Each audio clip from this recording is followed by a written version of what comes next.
Good afternoon, everybody. It's David Schlotthauer here in the. There we go. Good afternoon, everybody. It's David Schlotthauer here, live in the home studio here. We're where we are tracking Tropical Storm Erin very closely this afternoon on your Thursday, precisely at about 5:46 p.m. Eastern Daylight Time. Definitely some organization is beginning to take shape with Tropical Storm Erin as it continues to move off towards the west northwest, actually pretty much due west almost, just slightly north of due west, which now puts these islands at very, very close call risk for tropical like conditions. In fact, if we briefly look at the National Hurricane Center, there is already tropical storm watches out for some of the islands up here, such as Antigua, Anguilla, as well as St. Croix, as well, under a tropical storm watch at this time. So that means tropical storm force winds are very much possible just to or just over some of these islands, and you can kind of follow this up. Maybe even in Puerto Rico could have a tropical storm watch issued in the next two updates from the National Hurricane Center. This is a bit more concerning than what we first thought, and we still have some big concerns that we do need to talk about in this live stream. And then we'll be looking at Recon aircraft in real time as they fly into the system. The very first crew of hurricane hunters out there investigating Tropical Storm Erin.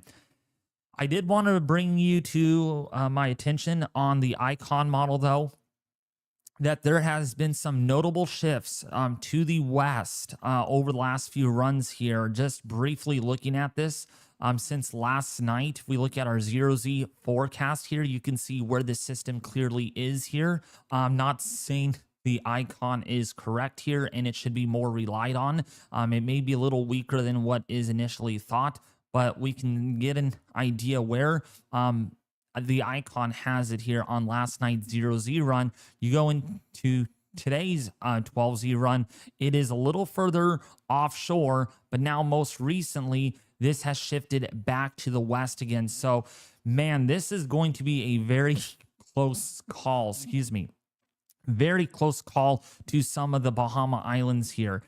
Now, even so, the icon is showing this does not mean it's actually going to happen. If we look at the Canadian model here really quickly, we can see it is much further off towards the east than what the icon shows, as well as the GFS model. We're waiting for more data to flow into the model to give us an accurate representation. But we have seen shifts a little further west and south right now on the GFS. So we're still seeing some corrections being made to that model as it comes in. As we look at the latest 12Z European model, we can see here that this is still safely offshore, but it is also too weak here, showing barely a hurricane in about 5 days, which the intensity forecast with this one is being way too generous given what it's worth.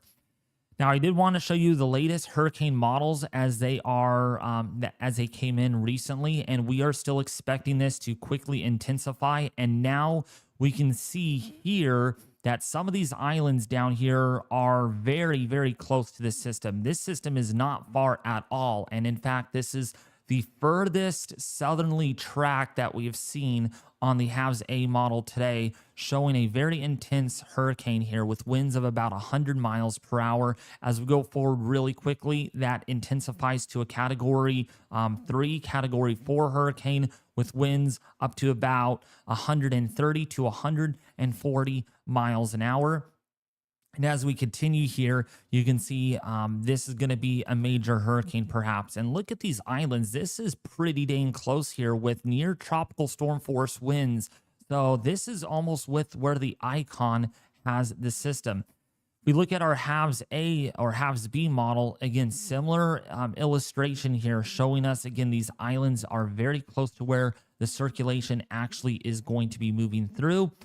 And then down the road, it looks like it does an eyewall replacement cycle on the simulated forecast, and then it regroups itself and becomes a powerful category 3 and 4 hurricane here as it moves generally off towards the northwest and parallels some of these islands, although the halves B is a little bit further to the east than what the halves A is showing.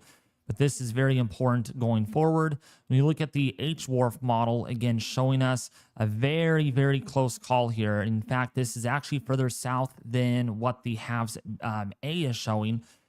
If we play this through, you can see it does get very close to these islands as some tropical storm force winds are possible. And then this continues to grow in size. This is a very, very large hurricane with 120 to 130 miles an hour. And last but not least, here on our hurricane model, we can see that winds do look to increase.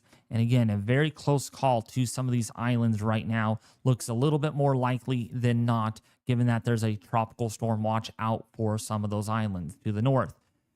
And you can see here on the HMON, showing winds peaking at about 140 to 150 miles an hour. So still putting this at a high echelon category 4 hurricane in a little over 5 days away. So now we did talk about the steering flow with this system. There's still a lot of uncertainty to be ironed out on the ensemble from the GEFS, as well as our European ensemble that we just got in. So as we do look here, it is going to be very important on how far west this actually goes. If we look at the 4-day forecast here and look at the 4-day forecast here, there is still strengthening ridge being noted here on the European forecast with a slightly stronger ridge to the north, which would mean all of the difference. So this system would be going a little bit further to the west. Moderators, can you please take care of the spam? Thank you very much.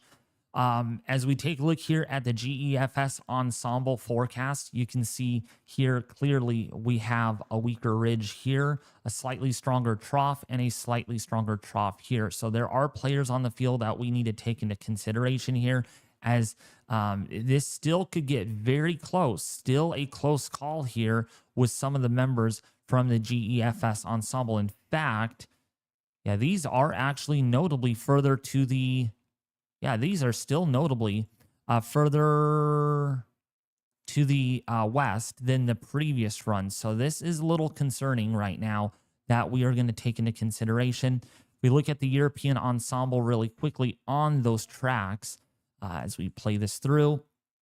Again, really, really close to the coast here with some of the ensemble members, which means a theoretical landfall is not likely, but it is going to be close. It is going to be a very close call with some members here indicating pressures down to 920, 915 millibars, which is what the icon is currently forecasting this far out, which is pretty alarming when you think about it. Because if there's going to be such a strong storm this close to the coast, there is going to be a lot of storm surge problems. There's going to be a lot of flooding, a lot of devastation perhaps. And so, therefore, we are going to need to really watch the trends going forward. This is a make or break situation for the eastern seaboard of the United States. If we do look at prior model runs, keep an eye on this envelope as well, because I saw this on X that there has been a shift to the west, and there is a slight shift to the west here on the ensemble plot, not by much, but just by a little bit. And in fact, if we look at Weather Nerds, let's actually go to Weather Nerds here. Let's go here. We got our 12Z ensembles. So I'm going to plot this area out right in here. So as we play this through on the ensemble in the next 7 days, we can see this is this the latest run? This is the latest run. Actually, let's go out to 10 days because then some of these westernmost ones will render fully. And we can see that some of these do bring it pretty close and still have tracks that are like this. So this is still a very large envelope of uncertainty exactly where this is going to be headed. Still, we can't get an accurate prediction. We look at the 06Z run, though, there has been, if we go to 144 hours out, you can see this is what it looked like. So I'm going to highlight this whole area right here. So this is basically the southern limit. This is the eastern limit. If we go actually over by one member, or by one group. Okay, someone posted something on the ensemble. I don't know where it was, but it was, maybe it was a GEFS ensemble. I'm guessing that's what it was. Okay, it was a GEFS ensemble, not the European ensemble forecast. If I get it correctly, I saw a post on X, maybe it was from yesterday. But either way, you can see again the possible outcome envelope of uncertainty here. If we look at the 12Z output, you can see it is still in the same area. Maybe it was from yesterday. I swore I saw the post on X. So either way you put it, it is going to be a close call, very close call to the Eastern Seaboard still. All right, so we're here to look at the Recon data as it is coming in right now, and they are on their way in. This is basically the path that they're taking right now. They have not descended. I believe not so. Let's see. Okay, they haven't, maybe they have not descended just yet. No. Yeah, so they're still pretty high up right now, but they are going to be descending here really soon, and you can see right now where they're at. This is probably where the center is somewhat located as we are looking at the data in real time. As we actually look at a satellite imagery right here, let's put that on to screen so y'all can see. Yeah, there is a lot of deep convection on this, just exploding right in here. And it looks like the center might be over here somewhere. So about 17 degrees north in latitude, which means the system has finally gained some latitude, but probably not in time, as again, it's going to be a very close call to some of the Lesser Antilles. All right, so let's play this through. And yeah, you can see very cold cloud tops on this. Very big blob here of convection, indicating that the system is trying to hold together here. But does look like if we follow most of the convection, it is moving generally off in this direction right now. So it is gaining latitude slowly but surely. So yeah, a -80 to -85 degree cloud tops do indicate that these are very, very strong, vigorous thunderstorm updrafts that are going on right now as we speak. So, and you can even see it here as well on the satellite imagery. If we zoom back out, you can see right there, all of that convection really blowing up right now. Especially right here, looks like maybe a little bit of a curved band in the mid-levels. Can't wait to get the Doppler radar, the TDR, that's what this is, and we'll bring you that information once it gets released, which I cannot wait to see it at all. In fact, let's go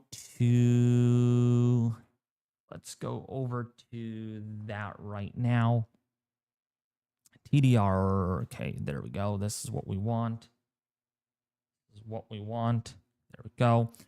2025.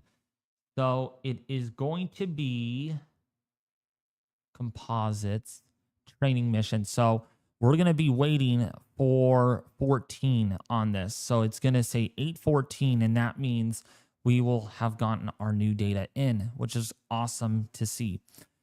How's everybody doing? If you have not subscribed to the channel, if you're new and you like the content, hit that subscribe button right now. We are awfully close to 51,000.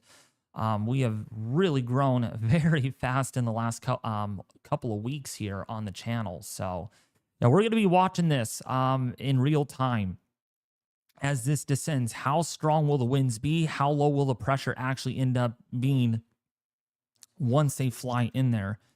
And they are on their way in. They are on their way in. Yeah, they haven't updated it yet, but they are coming in. They are flying on in. What's up, Smoking Swamp Outdoors? How are you doing? So again, still a very close call to the islands. Tropical storm watches are out for those islands of the Lesser Antilles. So yeah, please get prepared for possible tropical storm force winds. And then the Bahamas, I'm pretty concerned about them over there. What's up over here, the Tea Master? How are you doing? Hey, you need another mod? I'm a good mod experience. Please contact my staff team, Smoking Outdoors. By the way, Easy, or Nate. Someone's actually interested.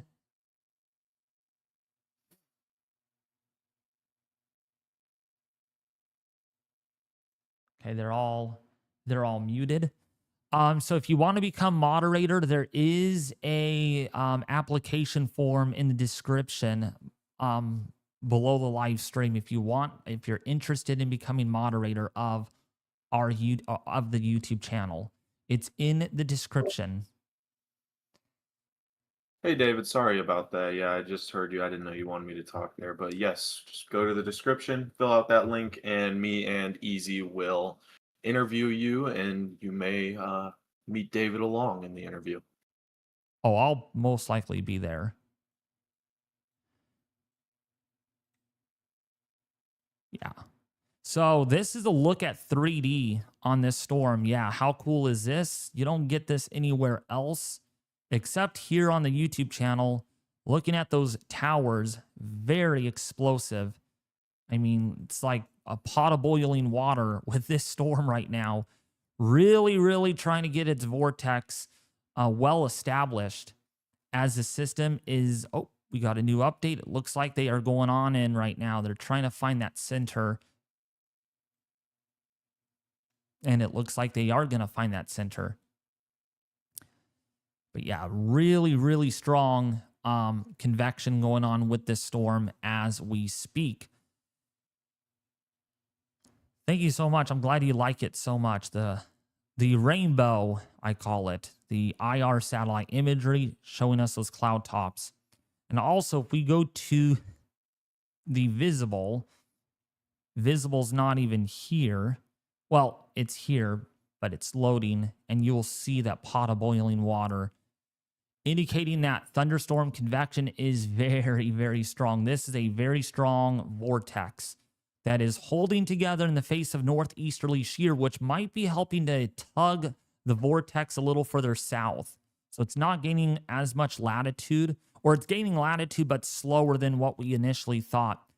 Something to consider. But if you look right here, looks like there is a little bit of a band, like a horseshoe, like a sideways C shape. And that indicates that an inner core is trying to get going despite the deep layer vertical wind shear. Now there is a little bit of a tilt here. Doesn't mean your mid-level vortex could actually be quite vigorous. But if we do look at the cloud filaments here, you can see how they're blowing in from one direction. So if we actually look here, coming in like this. So it's tilting the vortex off in this general direction. So the low-level vortex is probably right in here somewhere. So there is a tilt to this, which is why it's not strengthening very fast. But it is at 60 miles an hour. If it gets to about 70 miles an hour, it will be our strongest tropical storm of the hurricane season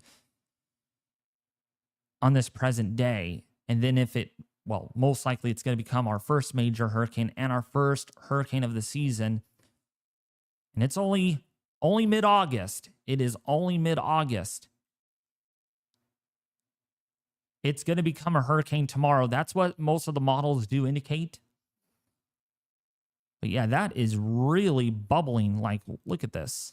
You can really see it just like it really is in fluid dynamics, a pot of boiling water, which indicates those updrafts are very, very intense. Lots of lightning with this. I am assuming so. Man, that is a nasty, nasty, very intense tropical storm updraft right there. Very strong. Man, that is quite impressive, really impressive. And it does look like a tropical storm when you look at it with these banding features out here to the north. You get this swirl effect, very well indicated here. Very much of a tropical storm by all means. 18Z models coming soon. Well, they're already out because our GFS came in already. So let's look at that. Our GFS. Did it go further west? That is to be announced. And did it go further west? Let's see. It did go further west. It did go further west. But we'll see if there's big corrections once the Hurricane Hunter aircraft get in there, and see if we see a big jump west or eastward, because the Icon model has been quite consistent. It is way over here, and the GFS is way over here. So there is some disagreement still to be ironed out, but the GFS has trended a little further to the west in recent runs. In fact, if we look at last night's 060 run and so since last night, look at the trends right now. Boom and boom. So it is still, the trend westward is still continuing. So if the Icon becomes correct, I mean, this could be mere miles off the coast of Cape Hatteras as a formidable hurricane by all means. This is showing still 130 mile an hour hurricane, which is to be expected on all of our hurricane models. We are going to get those in hopefully soon here. But wow, what a impressive system the GFS is throwing out there right now. That's where it's going. Again, the trends to the west have continued today, not by much, but still by a little bit. Wouldn't surprise me if things shift even much more once that Hurricane Hunter aircraft gets in there, finds the center, and then feeds that data into the models where they can better correct. Will it be like a tropical storm in South Florida? It's going to be a lot stronger than that. Thank you for the $2 donation, by the way, LA. I do appreciate that.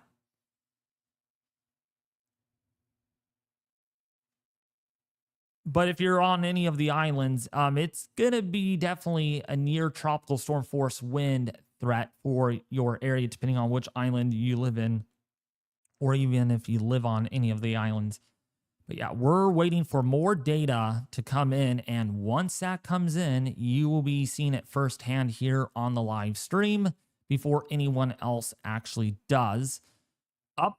And they got tropical storm force winds here on the northern side.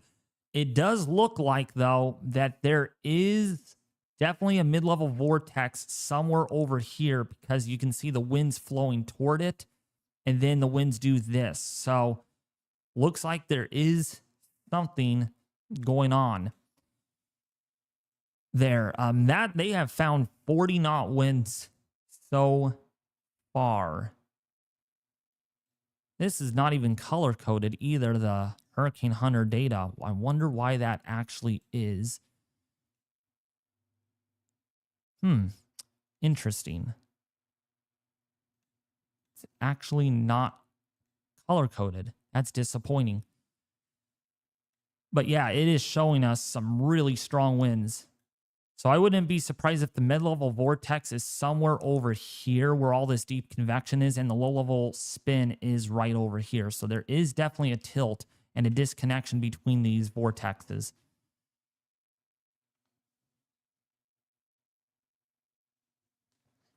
But yeah, tail Doppler radar is going out right now. And so we will give you the skeletal view of that once it's released here.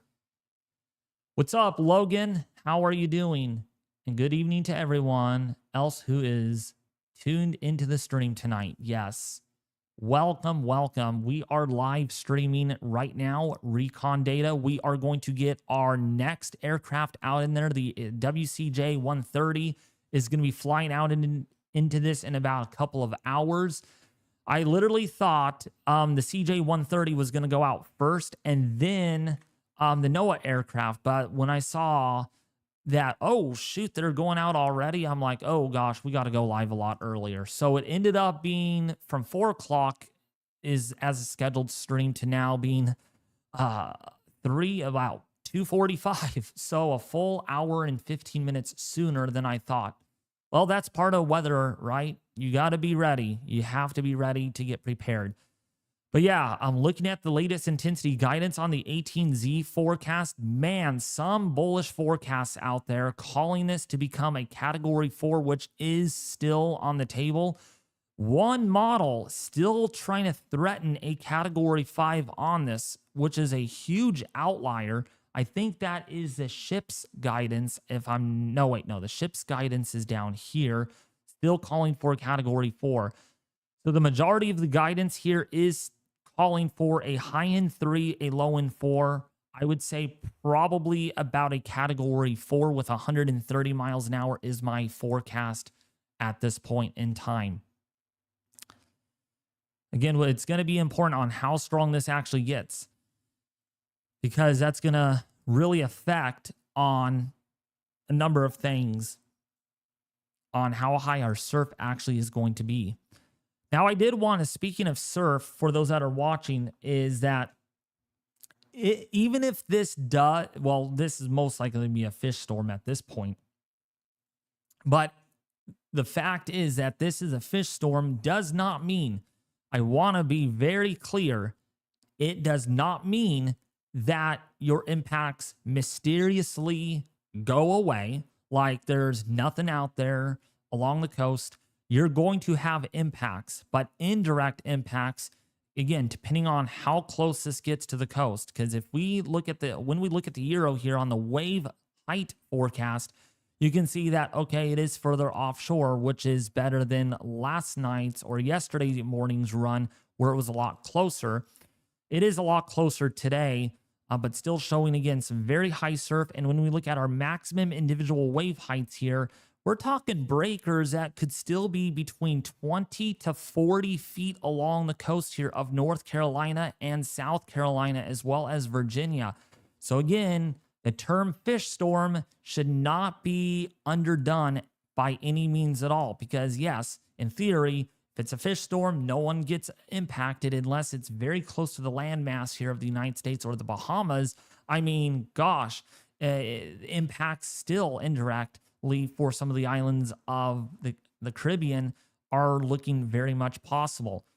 But my point here being is, if this stays off far enough offshore, you're still going to get surf intimating out from the system. So please avoid the beaches on Tuesday, Wednesday, and Thursday next week, as the surf is going to be definitely a very big problem here, especially on Wednesday night and the Thursday, when, again, some breakers out here could be approaching 40 plus feet maximum individual wave heights. So that is something to really take into consideration. All right, looks like they got the center, and boy, did they get some strong winds. So let's take a look at that. They did not get the exact center for some reason, it looks like. Okay, here it is. Here it is. Let's see what we have. All right, hasn't updated here yet, but definitely updated here. Let's bring this up. So pressure down to 998 millibars. Yes, so 998 is the lowest we have the pressure. So still relatively a weak storm, but these winds are definitely strong. On the order of about 60, while flight level winds are at 66 knots. So this would be a hurricane in the low levels of the atmosphere. So yes, very strong circulation continues, especially on this side of where it's at. But the circulation is over here, so I do not know. Maybe it is over here, that low-level swirl. So that means it is, man, that means it is a lot further south than what we thought. If that's exactly where the circulation is that NOAA found, That has to be. Or that might have been the mid-level circulation. Something like that, because wow, that is a very strong wind max. See this, folks? Very strong wind max on that southeastern side. It doesn't make sense because your low-level swirl is over here. So I wonder if this is relocating, trying to get the circulation, trying to get underneath where all this deep convection is, which would mean that the circulation, actually, it would make sense that it is down here because it is just south of the 17° north in latitude, which means this has not gained a whole lot of latitude since last night. It is moving about due west at about 275, 280 degrees in the bearing of heading. And that means that this could, in theory, still get dangerously close to the islands. That's a look at the latest recon data showing us that maximum wind right about in here. And this is it. And that's 66 knots. 66 knots. So that is definitely low-level hurricane force winds. Low-level hurricane force winds. Actually, let me see if I can bring this up on Google Maps, because then we could actually look at data a little bit more better. If it actually loads. If it actually loads on us, come on. There we go. So, oh yeah, I have to install the file. Hold on a second. So then we could actually see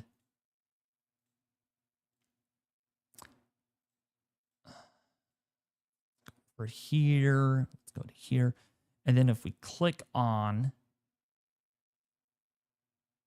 there we go. So Google Earth. There we go. Install the file. It should be in here. Yeah, I have to open it up. So now it's loading in. So then we're able to view this and analyze the data very closely. Miss Piggy is in there, by the way. There's Miss Piggy. And so if we look at the data here, yeah, winds are 76 miles an hour. So that would be the definition of a hurricane in the low levels. Oh, actually, this is not suspected either. 75 miles an hour. 78. Oh, wait, no, flight level wind. Sorry. They don't have their surface frequency microwave radiometer. Interesting. But yeah, that is some really strong wind at that level. Peaking at about 78 miles an hour. So that is either a 70-mile-an-hour tropical storm or it's going to be a hurricane, or they'll probably keep it at. Yeah, I would probably see it being a 70-mile-an-hour tropical storm or 65, something like that. What's up, Charles? Yeah, I saw my server is boosted. Yeah, if you guys want to check out the Weather Force Discord server, our moderators will be posting it there in the live stream. So, yeah, we're going to be watching this closely for a while here as we're keeping an eye on the recon data. The thunderstorms are still bubbling up here. So if we go and look at the infrared yet again, this is definitely exploding, as we just talked about. Very, very deep convection here. Very deep. David, could Erin have a similar track and intensity to Hurricane Floyd? I don't even remember Hurricane Floyd. It was probably way back in the day. So Hurricane Floyd. Hurricane Floyd. Let's see Hurricane Floyd's track. Ooh. Ooh, yeah, okay. Good point. Good point. It wouldn't surprise me, but most of the models do indicate that it's going to do something like that. It's going to turn out in somewhere in this area. But boy, the Icon model does have it in a similar spot here, and it curving awfully close to the eastern seaboard of Cape Hatteras in North Carolina. So that is something to take into consideration.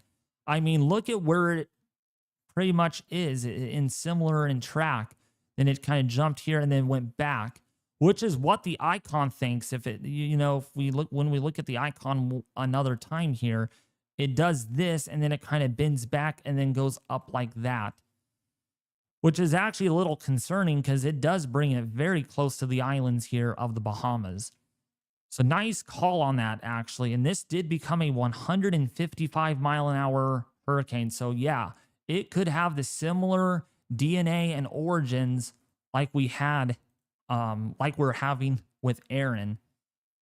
And it's only a name earlier, too. Floyd was our letter F storm. This is our letter E storm. So what a coincidence on that. But yeah, I did want to make it clear, though, for the people that are watching, there is still extreme uncertainty in the track forecast. I want to make that clear. All of our hurricane models, okay, are very similar to our Icon model. You can see all of the group of hurricane models out here, literally not listening to our global models, while all of our global models are over in this type of the sector of the track guidance. So in theory, the cone of uncertainty is very, very big. If I can draw a cone of uncertainty, it looks something like, well, that's a little bit too much, but it looks something like that right now. That's pretty much what my thumbnail pretty much discusses when you clicked on the live stream, pretty much in this general sector, meaning that there is still extreme low confidence on exactly where this is going to turn. When is it going to turn? How close is it going to be to the United States? All right. Things could change very quickly. In fact, I wanted to show you all something here in the archives of, no, not that system. Forgot where it was. Man, tropical storm names, data and tools. Maybe it's over here. Archives, here we go.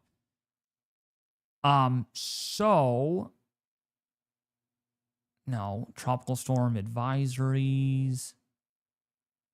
Hold on a second, because I wanted to show you something. There we go. No, wait. Okay, yeah, this is not what I wanted. Let's go to here, advisories. There we go. Florence. When was Florence? I think it was earlier on. See, I can't even remember. Because we all thought, right, Florence was going to be an out-to-sea storm. That was 2018. So if we go to 2018 over here, 2018, let's go to Florence in the Atlantic. Let's go to graphic archives. And this is the old school stuff back then, somewhat old school. Let's go and do the cone. So we all thought, right, that we look at this, keep an eye on it, right? Oh, it's going out to sea, it looks like. Oh, looks like it's going to make a turn out to east of Bermuda, right? And we all thought, oh, the United States is in the clear, whatever, Then look what all happened. Look at what all happened. It made its turn. And then, boom, you ended up seeing hurricane-like conditions there in the Carolinas. Yeah, I won't forget about Florence. That thing was a beast and a half. It had winds that peaked at 140 miles an hour on this forecast. and it made landfall at a 90-mile-an-hour system, but look at how big those tropical storm force winds are. So that is the thing we got to keep in mind, that, oh, we all think it's going to go out to sea, which most likely that's going to be the case, but little do you know, how close is it going to get to the United States? That is what we don't know right now. And I wish I can say 100% confidence it is going to go east of Bermuda, or it's going to go at exactly in the middle of Bermuda and the United States, leaving everybody really rather good. Although surf impacts would be another thing to take into consideration. But yeah, look at the cone of uncertainty. It was in Bermuda at day 5, and then, oh, looks like Bermuda is not going to get hit after all. So just because you see this, so let's go back right here and look at the cone today. Just because it looks like it's going to go out to sea, which most likely it is, look at how big. If you extend the cone out here, it can theoretically, ooh, that's a little too much. I can't even draw lines really well today. So it can, in theory, do something like, wow, that's still too much. So it can still go something like that and like that. Right? If you extend the cone of uncertainty out, that's basically what you would get, in theory, right off the coast here of North Carolina, which, again, this would be the center. Any center could be within this cone of uncertainty, which means if the center passes right here, yes, big impacts, big, massive impacts to the Carolina coast. Thank you, Charles, again. Thank you, Renegade, for the $2 donation. I do appreciate all the super chats in this live stream as we are decoding with what we're looking at here. So take Florence as a great example, that just because we all thought it was going to be a fish storm doesn't mean it's going to be 100% agreeable that it's going to be a fish storm. You know, forecasting is hard. It is tricky. You have to know the environment really well. And we know for a fact this is going to become a major hurricane, and perhaps maybe a category 4 hurricane out there in the southwestern Atlantic. But again, does this hit Bermuda? Does this get close to the North Carolina coast? We don't have that answer right now. But all we do know is there's a bit better confidence that this will be somewhat of a fish storm.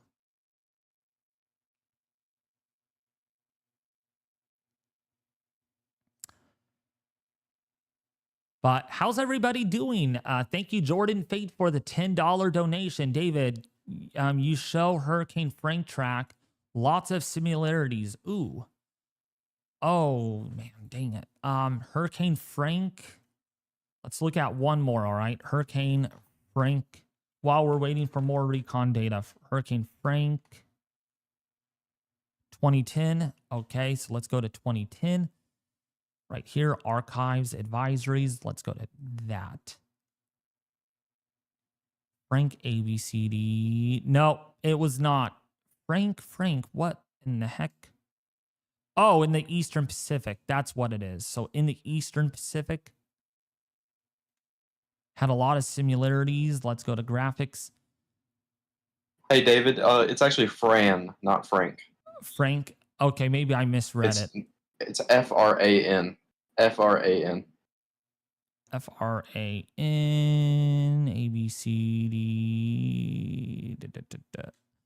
Where are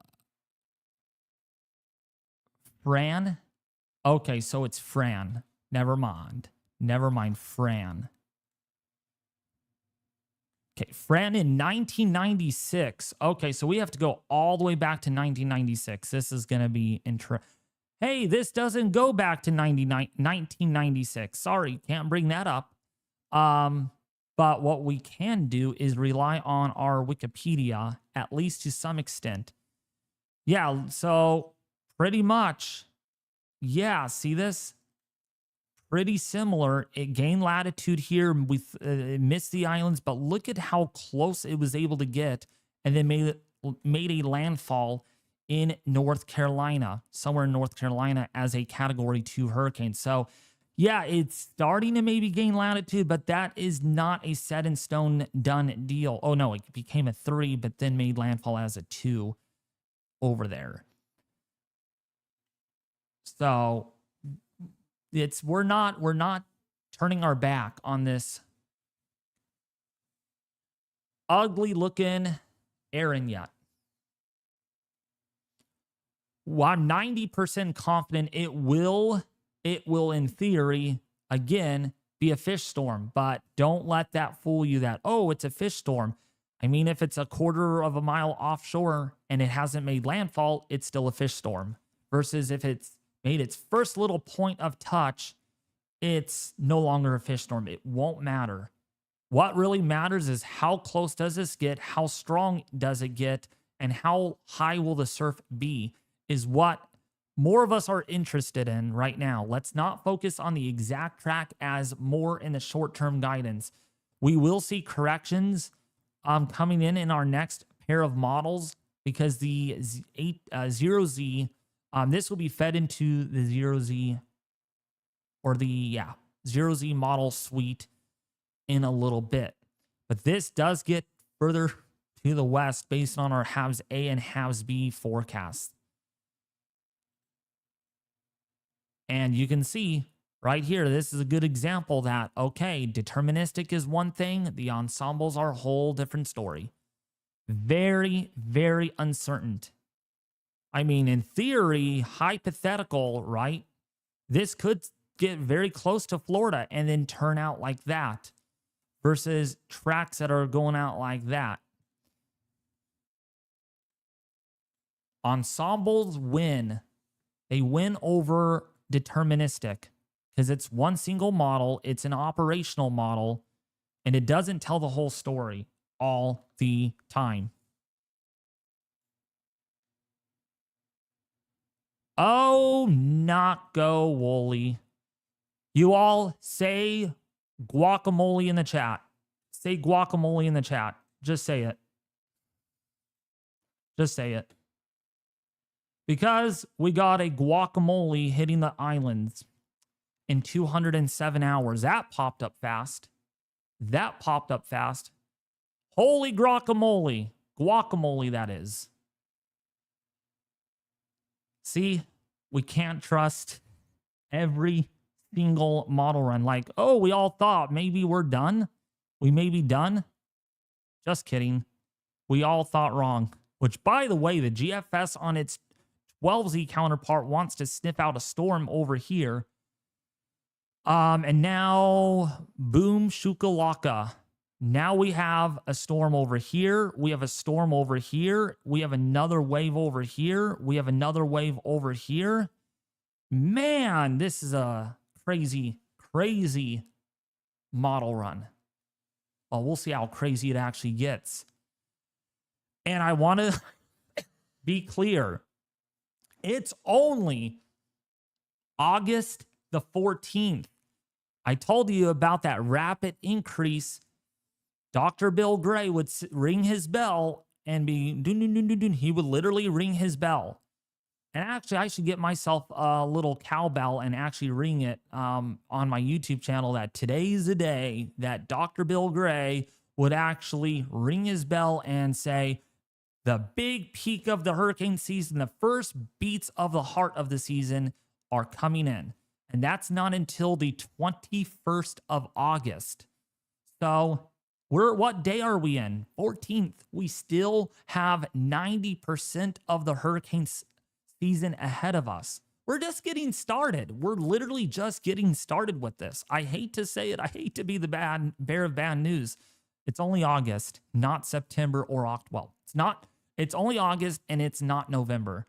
Man, I wish it was November. I love the fall. I really do.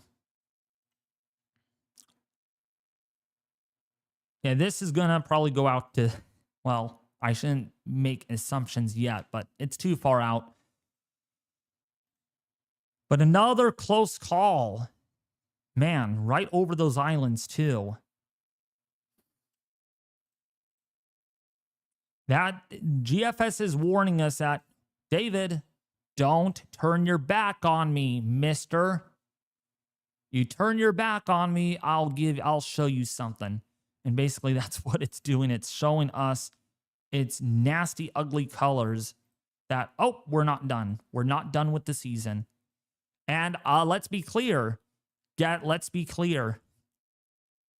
GFS did its best here, but look at how good it did with Erin. Remember when Erin, very far out. Actually, this is a great time to put in archives of the GFS model. Mark Sedith actually shared this, and boy, I give that guy big credit. Big guy. He's really great at what he does. Remember how well the GFS simulated our system over here coming off of Africa. Remember, now it's not this strong right now, as we can see, right? But it did a pretty good, fine job with simulating Erin this far out. And remember, 210 hours out. 210 hours out, we saw, whoa, a hurricane. And we all thought, that's a little bullish. That's a little bullish. Well, guess what? Unfortunately, the GFS is really locked in. In fact, look at this. We go back to the 18Z Thursday, August 7th. Man, look at where it was literally a week ago on the model run. There's the 18Z August 7th model run. Here is 18Z Thursday, August 14th. Man, I'll tell you, the GFS did a pretty good job. Not exact, but I mean, it really, like, it saw the thing and I'm like, I see this, I got a handle on it, and this is going to be a big one and nobody knows. And look at what we got. We got a system to deal with. So I'm very curious now in today's 18Z run, what might be coming off of Africa. Look at all of this energy here.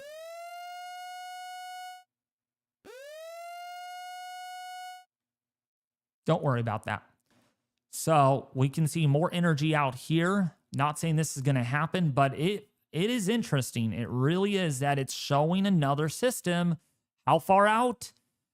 204 hours out. Doesn't mean it's going to happen. We are going to need to really watch the trends because, yeah, the previous model run, you had a wave here, you had a wave here, you had a wave here, you had another wave over here.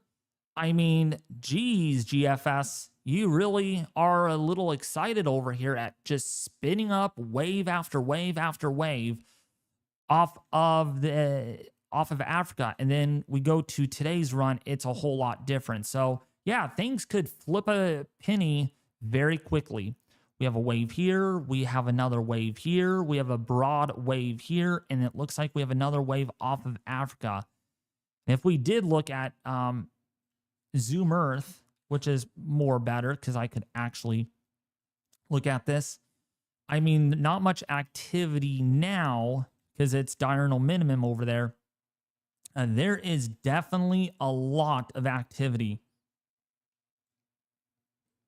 Definitely a lot of activity over Africa. In fact, I can pinpoint a tropical wave. Here's another wave. Here's another wave. Here's a little bit of a weak tropical wave here, and here looks to be another tropical wave getting ready to develop over Western Ethiopia. So these move in pairs this way, and this is our seedling. This is Cape Verde season right now that is in place because you got the ITCZ is just far enough north. Things are moist enough down here. Your Saharan dust is abating gradually. And so these waves get more vigorous with a favorable MJO, the favorable phase of it. And we saw this coming. And, you know, let me ask you guys this. How do you know, or how did I know that we were going to get a lot of tropical activity in the Atlantic? I want you guys to all guess that.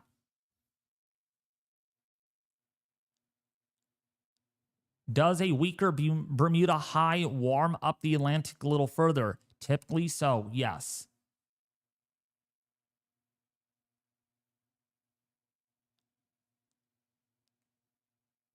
Yeah, my moderators are doing great. Nate is on top of it. Got it. Everybody give a big round of applause and shout out to Nate Long in the chat. He's really good at icon, please. People are begging me to look at the icon. Did something change with the icon?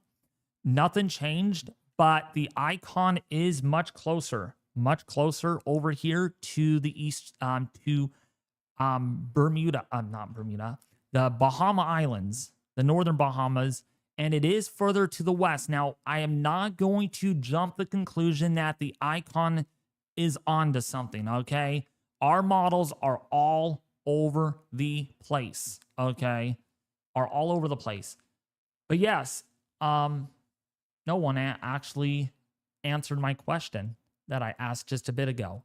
But it's the MJO. That's your answer. The MJO, when we look at that, the Euro is like saying no to the MJO, while the GFS is like over here. Oops, can we bring it up?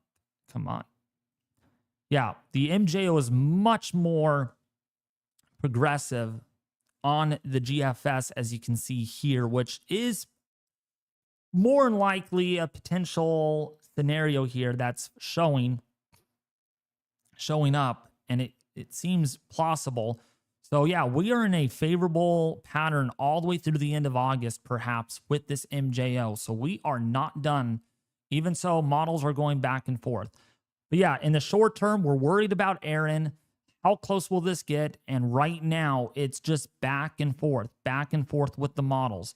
In theory, we haven't seen much of a trend yet further west on the icon than where it is now overall on average.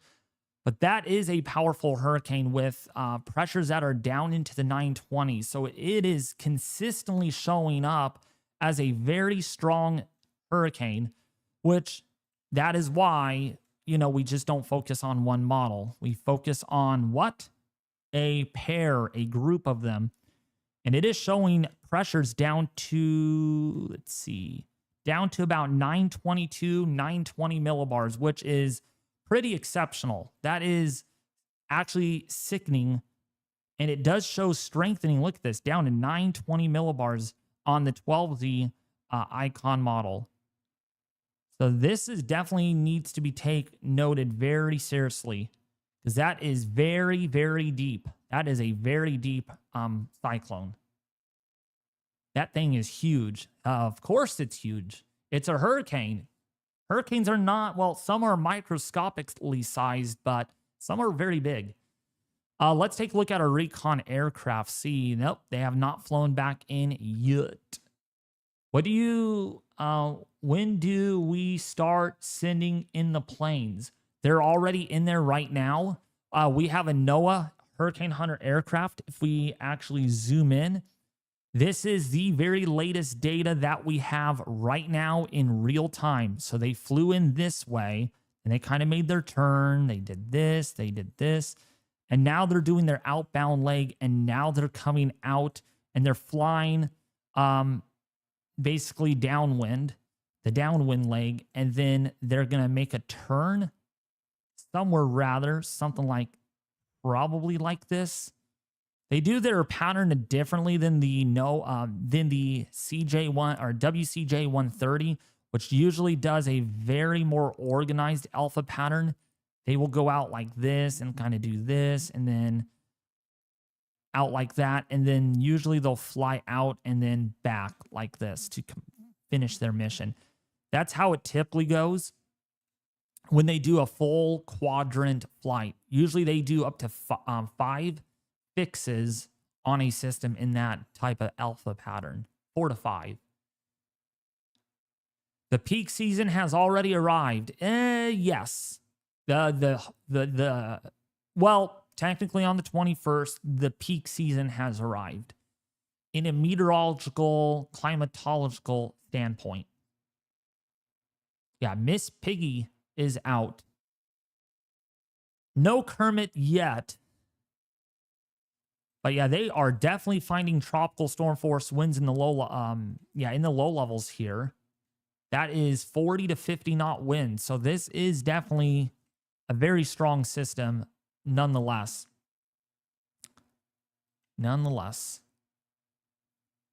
But they did find a 999 millibar pressure. So does that relate to with the public advisory?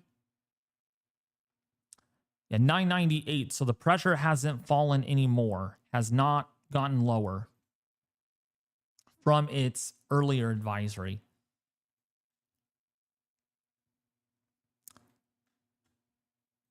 But yeah, we are definitely going to need to watch this.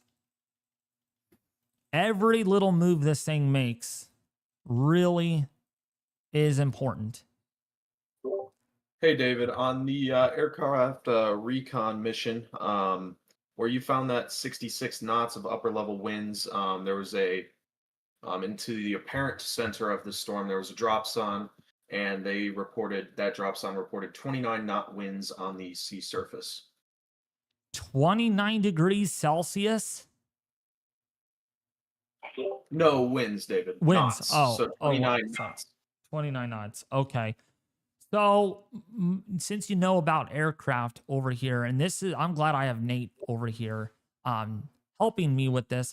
So what did they find it looks like? Can you tell us all about the data? Because I mean, the center, they must have found the center. They had to find the center, but I mean, on a visible satellite perspective, it looks like the swirl may be offset to the northeast of where the deeper convection is.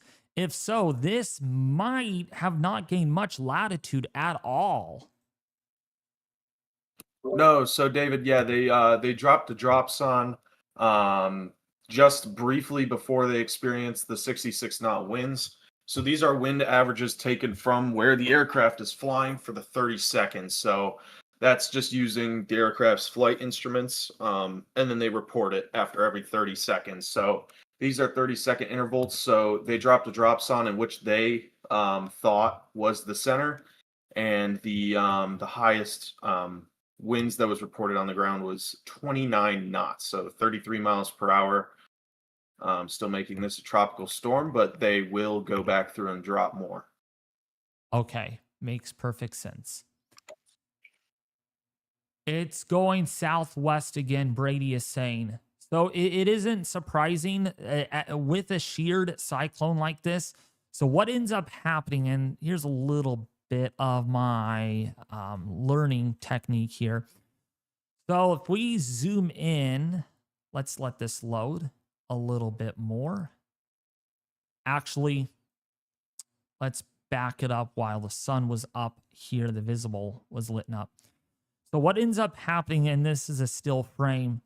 So if you get very deep convection like this, sometimes the deep convection actually heads due west while the vortex tries to go off in this general direction. But now that the vertical wind shear, if it is abating, that vortex might have shifted a little bit from its 17 degrees north, supposedly, all the way back down underneath this convection mass. So in theory, this system has not gained a whole lot of latitude. Very, very subtleties with the gain of latitude.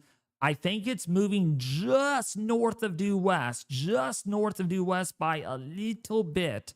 I mean, this would bring it still just to the north. I mean, it's almost like getting a home run, like the ball, your baseball hits the wall, separating the field and the where the stadium is, where people sit. So it's going to be a very, very close call on these islands right now. The later this gains a lot of latitude and it's delayed, the more concern we get for the northeastern far Caribbean. And that's why that's what we needed. We needed the food. We got fed the data right now, and they're going to go in again. They're going to fly on into the storm all over.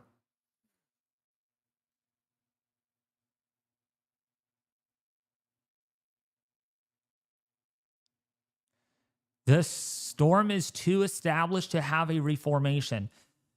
Pretty much, but what ends up happening is with a sheared cyclone, we have to understand that shear is directional change. So if you think about this, your upper level winds are coming in out of the northeasterly direction right here, right?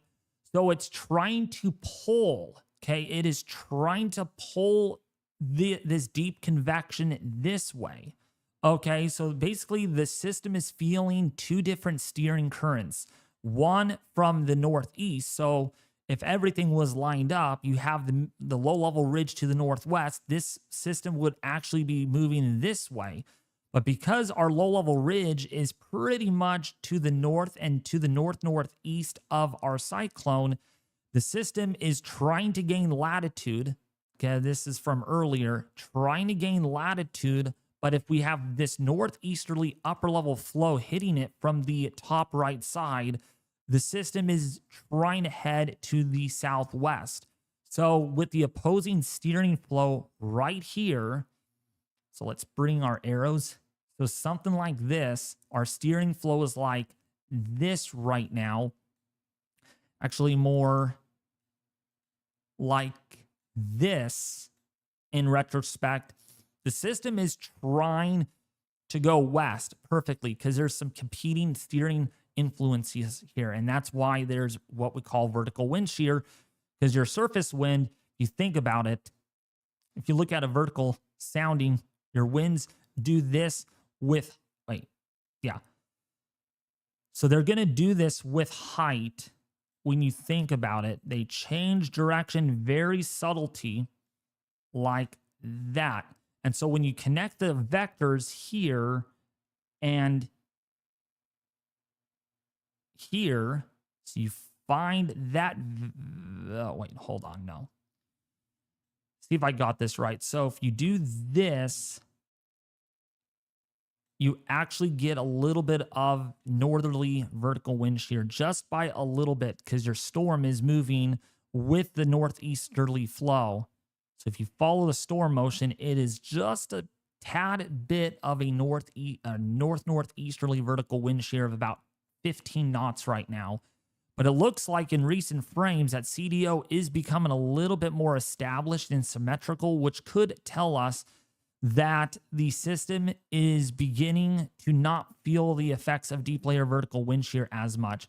It's not as tilted.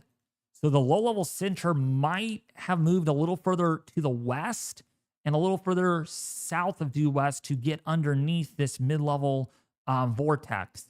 Because you got to look at a vortex that you get vertical wind shear hitting it faster on top, slower movement on the bottom.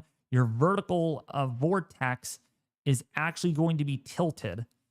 That does not allow strengthening because all that heat is not being distributed evenly around the system. The heat is being blown off to one direction. But it looks like our CDO is definitely expanding out a little bit more, and that's very important in the life cycle of a strengthening tropical storm here, and it's moving over even warmer sea surface temperatures. And it does look like here, man, we might have what looks to be a very intense inner core trying to form on this. Let me actually see if we got a microwave pass, because I am very interested in that right now.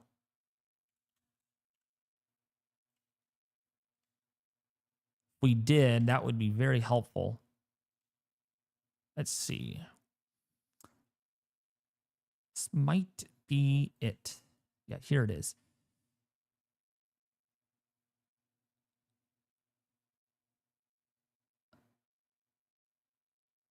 Yep, there it is. It's trying to form an inner core. If you look at the last few frames here, you can see where the circulation is. Take note, the mid-level vortex is a little offset, but in the last few frames, you can try to see some of that thunderstorm activity trying to curve on the upshear side of the system. So it is attempting now to wrap all the way around.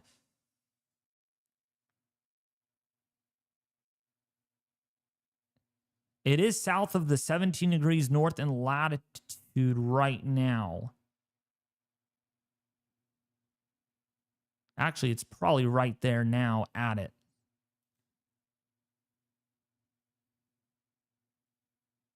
But it is definitely quite further to the south. But that's what we're looking for on the microwave imagery, that there is attempt at some convection wrapping onto the up shear side. And this could be beginning its strengthening phase yet again. Really holding onto that convection right now. But definitely a big CDO increase. Very much so. Hey, David, I just got 3 more drop sons available. One of them was just showing 40 knots. That's about At the 50 surface. miles an hour, so may not have strengthened at all right now.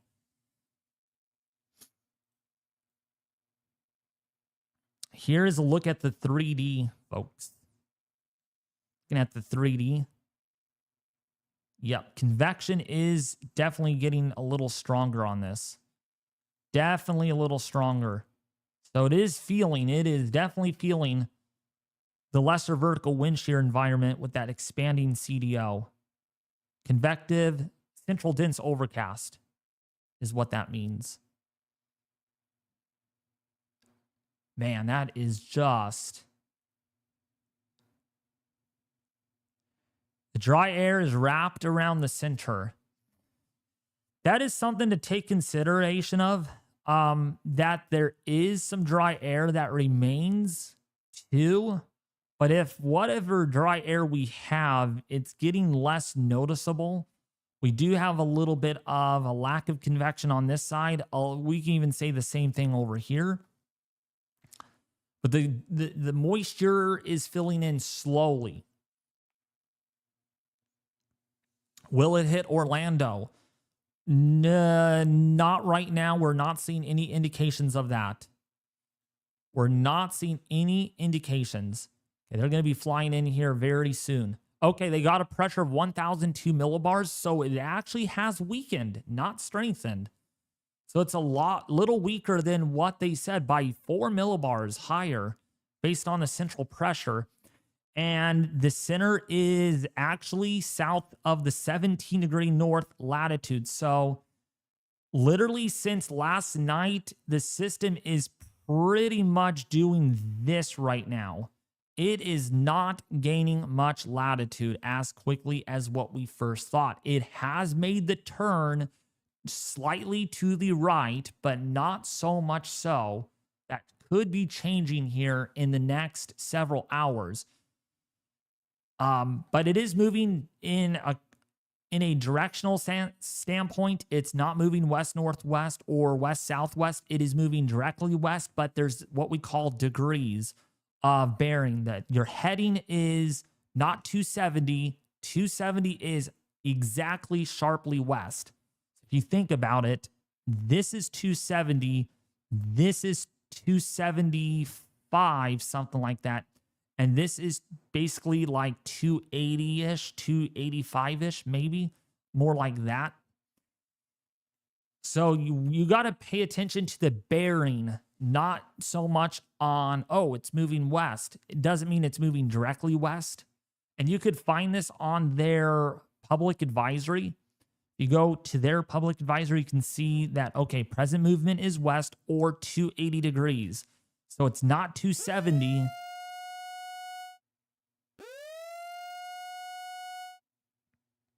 So it is 10 degrees north of due west right now that this is gaining. And right now it is 16.7 north, but in their advisory, it looks like it's 16.8 north, which might have meant it might have made a wobble a little bit back to the west. We'll see with when their next advisory, what they show.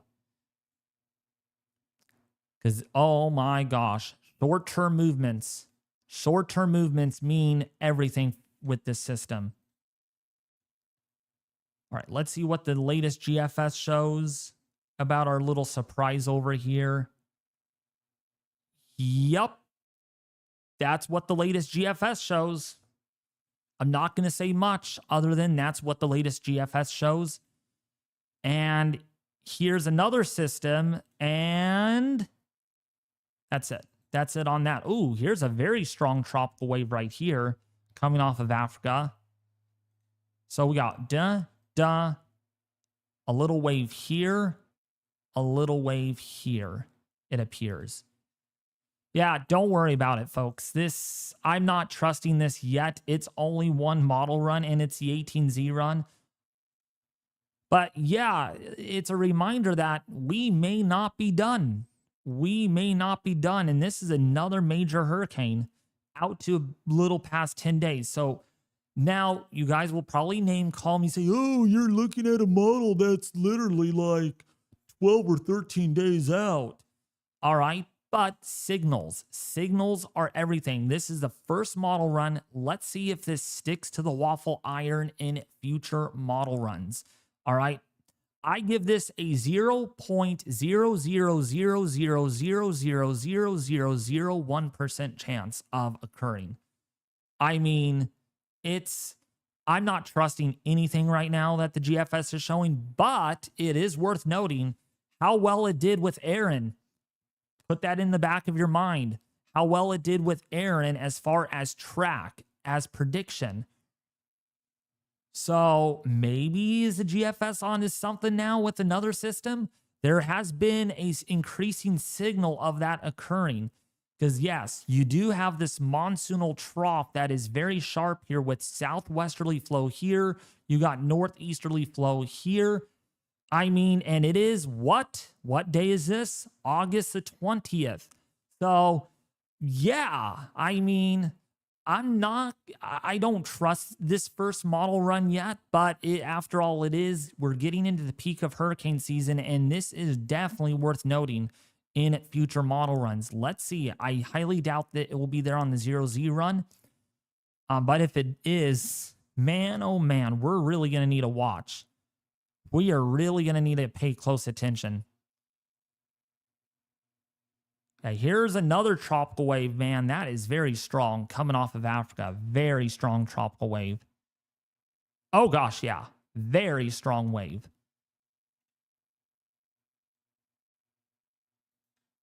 So we're really going to need to watch. Very much. And watch this. People are going to be posting about it on X, while I'm not going to be. Because honestly, I'm going to wait for more data to come in. Oh, 18Z run is coming in. Here comes the 18Z run. And it is a little further north on this run by a smidge. Let's see the halves B run. It's a little further north.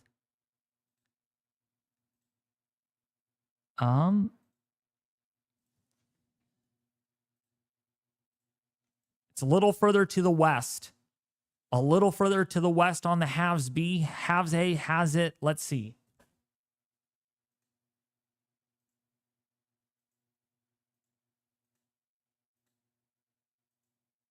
Yeah, it's a little bit further to the northeast, but again, corrections will be coming out once that aircraft recon data fills it in at 0Z. So this is our last set of runs of limited data. What do you think about the icon model? Bennett White says,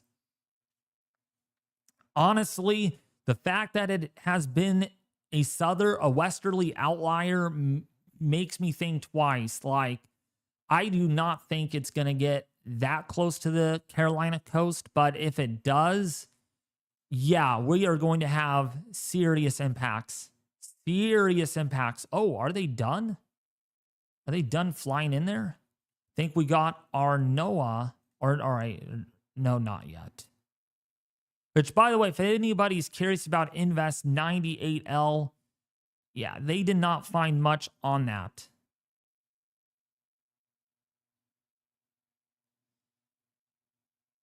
I don't know what they're doing over here. Hey, Nate. Hey, Nate. Hey, David, what's up? What are they doing on? Because I'm looking at the recon data. That looks like they're flying out or doing something. Honestly, I was looking at that as well. I think what they're trying to do is I think they're trying to make sure this pass gets over that 66 knot wind. So they may be backtracking a little bit. Or they could be done with the mission. They've got what they needed. But I think that's what's going on. Wait, so they're finding the 66 knot wind. The 66 knot wind that they flew through earlier in the flight levels. So why would they be holding their pattern over there though on the northwestern quadrant? Yeah, I'm just saying I think they're trying to reposition themselves so then they can get another pass directly over that area again. Oh, I see. Okay. That's why I have this guy over here, people. He knows his aviation so dang well. And by the way, we are 2 subscribers away from 51,000, folks. So thank you all. Man, I cannot believe we have grown this fast. I'm like in a growth spurt, I guess, on my channel, which is great, you know? So this is a recon mission of the NOAA P3 Orion, Miss Piggy. She's holding off over here for right now. We're going to be waiting for more data to see if they're actually, I don't think they're done because they have to fly back to the southwest. Certainly. So I think they're just going to be holding over here and then they're going to be making another pass in. 51,000 achievement. We probably just reached that now, and we just did. Thank you guys. Next up, 52,000 subs. Mini milestones, but each milestone is a teeny bit of a celebration. So thank you all for the support. Love you guys. I really do. And love doing this. Love the tropics. It's my meat. It's who I am. Also winter stuff. I love winter to my bones as well as tropics. Thank you, Christine. 100,000 subscribers coming up. Yep, at this rate, I could be there by next year, at the end of next year. We shall see.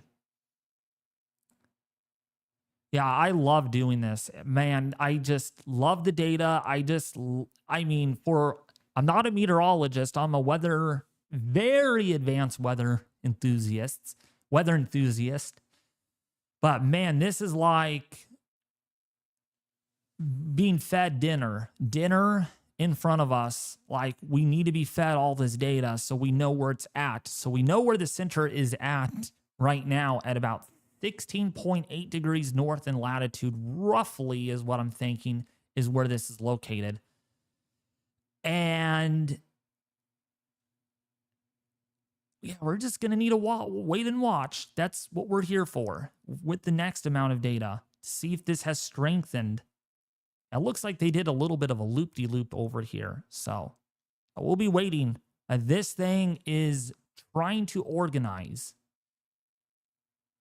You certainly have the knowledge of a true meteorologist. Quite impressive. Thank you, Blue Jay. And I'll tell you guys a little bit of a background of me here. So when I was 6 years old, I started getting interested into the weather because I loved the wind. I loved when it rained. That's all I knew about weather. And then as I got older and older and older, once I turned 10 years old, I started using my very first, or started accessing very first hand up global computer models. And you would not believe where those models were actually on. Weather Underground. So if we go to Weather Underground really quickly, I don't even think they have them anymore. I won't even bother looking, but they had models over there. These were literally the lowest resolution GFS models. I remember the GFS was like a 36 something kilometer model. It was so dang poor resolution. And I'm like, man, it's going to be hard to figure out where these storms are going to go. And then fast forwarding to 2017, my dad asked me that, David, since you're doing a lot of weather stuff on Facebook and a little bit of it on X, how about starting a YouTube channel? Because it was after the solar eclipse of August 21st of 2017 is when I started getting into it. I'm like, man, that's a good idea. And I did a lot of research, did a lot of searching. No one was out there in the weather community doing weather. So I'm like, man, this is going to be a perfect start for me to start doing weather content. And so that's where it started. And I remember tracking Hurricane Irma and Maria. It was on September the 15th. No, wait, September the 21st when we were tracking Hurricane Maria. If my memory serves correctly, that's what we were tracking. Let's see. Hurricane Maria.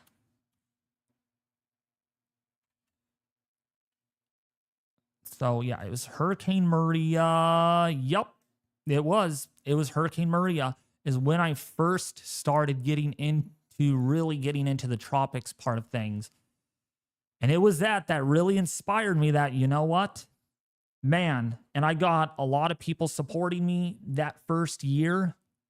I'm like, man, this can really take me very far with the support and the knowledge that I know. So from there it goes to today. I'm 29 years old, nearly almost 8 years later. I'm still doing what I love best. Actually, 8 years later, 8th year anniversary of doing YouTube marketing and everything.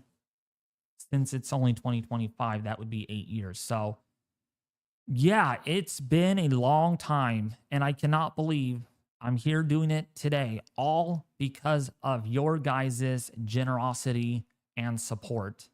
I mean, it's you guys. If you guys love what I do, that means I love what I do, right? If it's like feeding you guys food. If you like the food that I give you and you like it, I'll feed you guys more. Yes, I took economics, so I know how demand and supply work very well. So, and yep, I'm 29, going to be 30 this year in November. Can't believe it. Going to be 30, folks. Started this when I was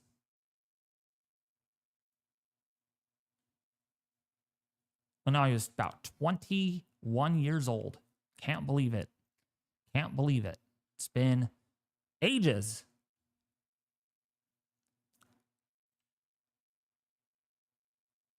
Yeah, I'm pretty young, but getting there, getting older by the year, Enjoy it while you're young, because who knows what I'll be doing in like 50 years from now. Will I still be doing YouTube? Who knows? Who knows?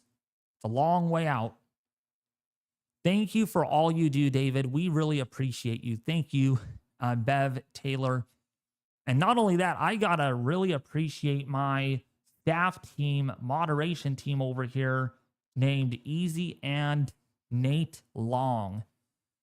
Really good people. I mean, if it wasn't for these two people, I truly believe in my heart that these two people really have helped this channel out within the last month. Once I hit that 50K mark, they were like, oh, we got it. Well, I was at 47,000 subs at the time, but they were like, whoa, we got to help David out really well here. He has made me impressed. Let's jump in. And so, yeah, they are the brains. They're behind the scenes. They're backstage people that make sure things are running well. Just because I'm not live streaming doesn't mean I'm laying in bed.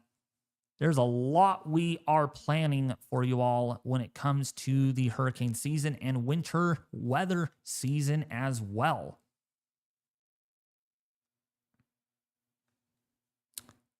Because, yeah, winter weather impacts me too.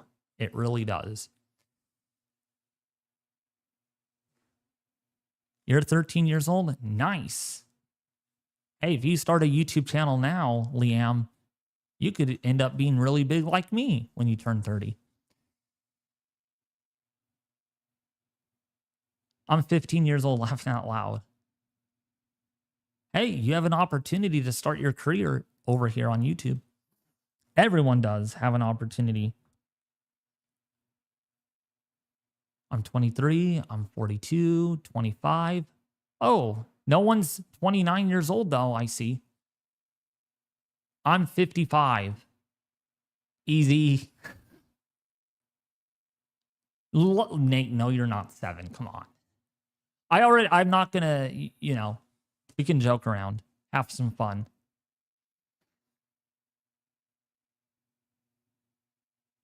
I'm 20. Nice. Laughing out loud, 7 years old. Yeah, so we are waiting for more aircraft data. Yep, they're flying back into the center, and we will find out if it has strengthened a little bit more. Because that CDO has really expanded out a little bit more. Oh, shoot. I think we have an inner core forming. I think we have an inner core trying to form. Man, that is definitely, that's going to be a very small eye once that forms. We are going to really need to watch that aircraft data to see what they find. Looks like it might be attempting. That CDO is getting really symmetrical because if the center is somewhere over here, man, that really has blossomed. Look at that CDO.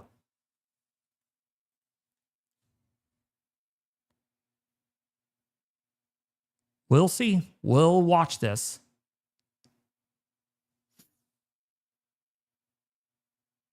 Erin might be moving west-northwest. No, looks like it's gaining latitude. Yep. Looks like it's on a heading right now that favors this. Or, let's see. Yep, it's going to be clipping the islands. Man, that's going to be close. Wow. That is going to be a close smack. Looks like an elephant. Doesn't look like an elephant. Not really. But I truly appreciate you guys. Love you guys a lot.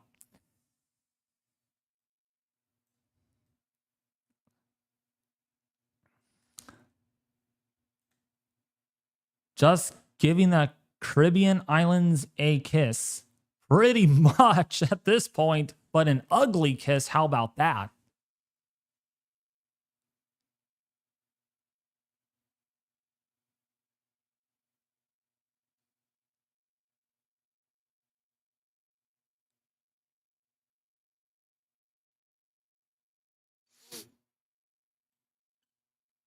We live in the Caribbean islands at St. Martin. Ooh, gosh. Okay, St. Martin. Ooh, boy, that is... oh, yeah, that's too close for comfort right there. Too close. Man, if this loses any more latitude, if it just wobbles west, it does something like this, like a little bit, man, that's going to be awfully close.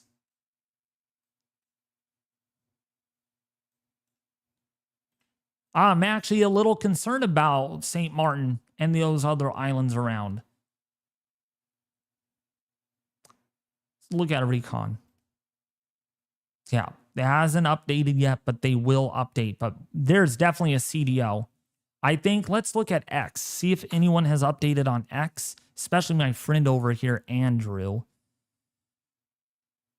Oh, we got a new TDR mission. Let's go and look at TDR right now. TDR. Where is our TDR index?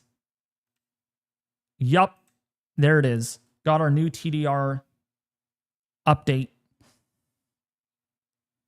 This is what I'm talking about, people. This is what you will get firsthand.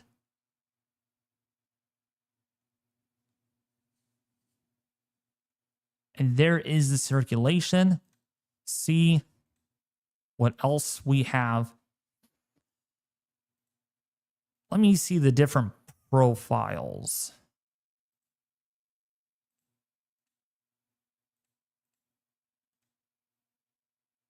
One kilometer up. I want to just see a better structure. Yeah, it looks like zoom. Will that help?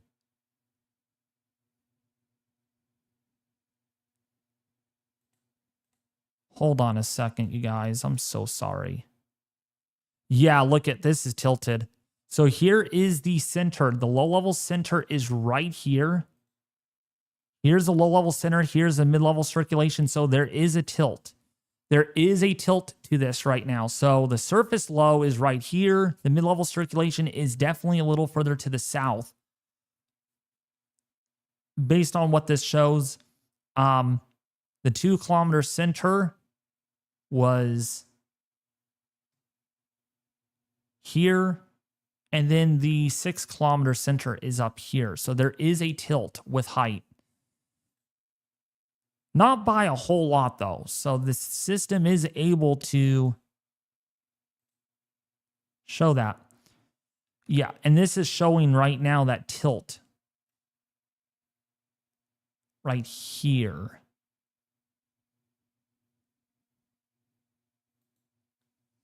Yeah, there is a little bit. Yeah, the shear is not very strong. It's pretty much out of the northeast at about 12 knots. Based on some of these profiles from the TDR mission. We look at our composites. I want to look at this really quickly. Yeah, so if we go here. Yeah, if we go here and look at this, you can see definitely a very strong inner core trying to form here, actually on the northeastern side, where you have winds of about 50 to maybe 60 knots. So definitely up in that range of 60 to 65 miles an hour. But there is definitely not much going on out here, indicating that there is a tilt to the vortex. We're probably seeing our mid-level circulation somewhere down here on the edge of this image versus the low-level center is up over here. So there is a tilt in a tilting out to the southwest. That's why we use this stuff. We got to look at it very carefully. Let me see if there's different products. Hold on.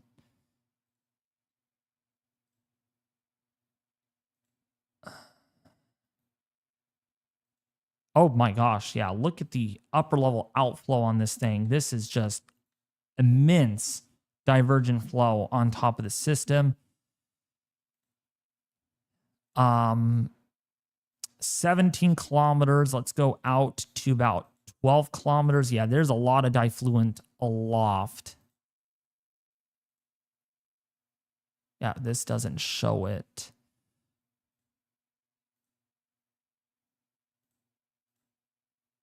We need to get a better look at this. This is rainfall. So we'll just keep an eye on more coming in real time.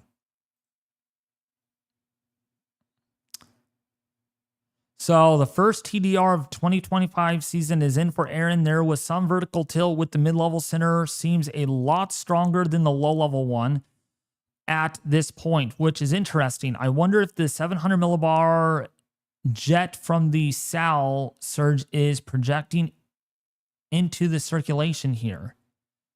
It could be possible. It could be possible.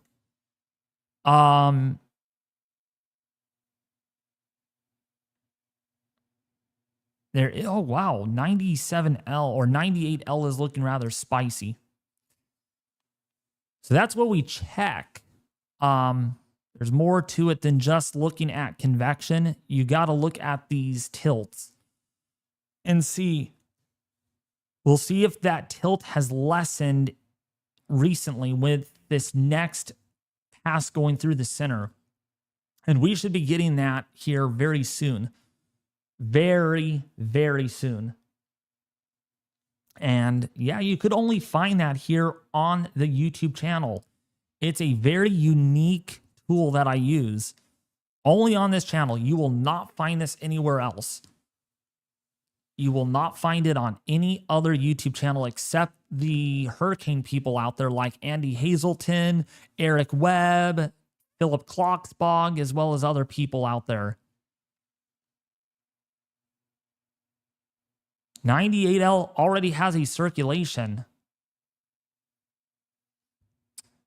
Really, are they really going to up the chances on that? Let me see on the College of Do page really quickly. We're going to derail off of Erin really quickly. I just wanted to see if there is. Oh my, yes. There is definitely some mid-level rotation on that. It is going to run out of time before it does try to do anything, but I wouldn't be surprised if it does become at least a tropical depression right at landfall. We'll see if the NHC ups their chances on that in their next outlook. If they do, then it's believable to see. It's going to get increased to 60%. If it does, then yeah, it's not surprising.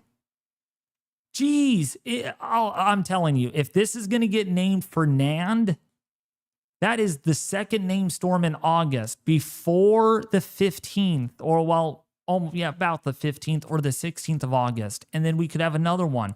Getting 3 to 4 named storms in August is quite high. It really is, because we're not even in September yet. And September is going to be, usually is a very busy month.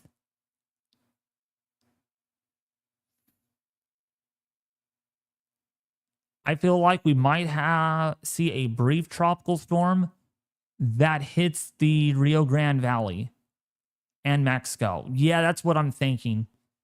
It's going to be it's going to be just to the south of Texas if it does make landfall. That is definitely some mid-level rotation on this system. And I just closed out of College of Do page. Lovely. You can see it right here once more. Really blown up that convection recently.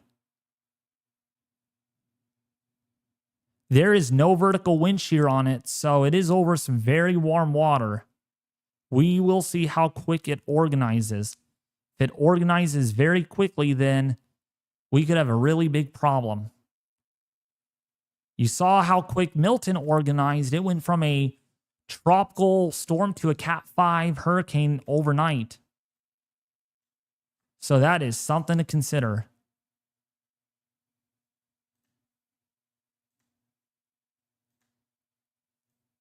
But we're going to really wait.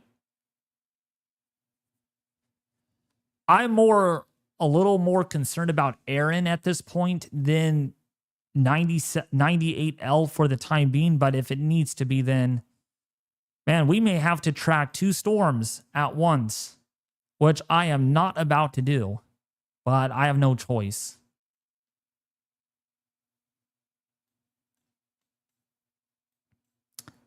And again, it's only August the 14th.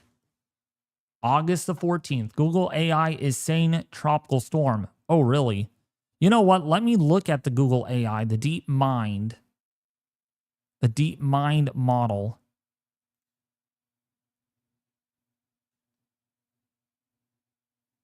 Oh, shoot. Yes. Okay. Okay. Let's see what some of the members show. Man, one model wants to bring this up to 54 knots. That would be a strong tropical storm. But yeah, the majority of these do want a tropical storm. I am really impressed. Really. See what the ensemble shows. The Euro. Yeah, the Euro is not so enthused about this. Under tropical storm intensity. That AI model is a little aggressive. I will tell you right now. Super aggressive. So, and if it does hit, it could hit southern Texas.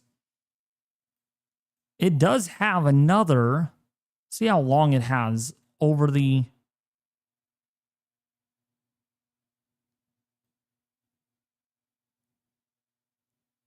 so it's now,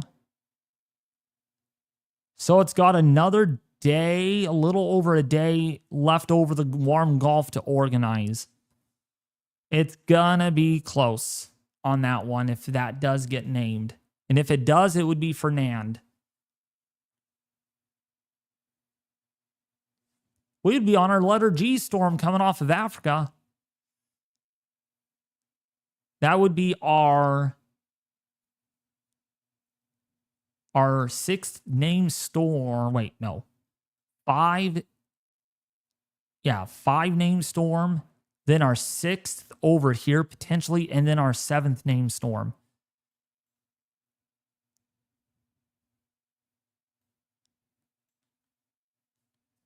Beryl also exploded over that area too. Well, Beryl was also much more organized on approach into the Gulf, so was able to recover a little bit more quicker. This is like barely anything, and it has a lot more organization to do before it can actually do something. Oh, we got a new update from the Hurricane Hunters. Let's see what they're saying. Let's see. They're not in the center yet. My thinking is that the center is going to be somewhere over here. We'll see if those winds have picked up.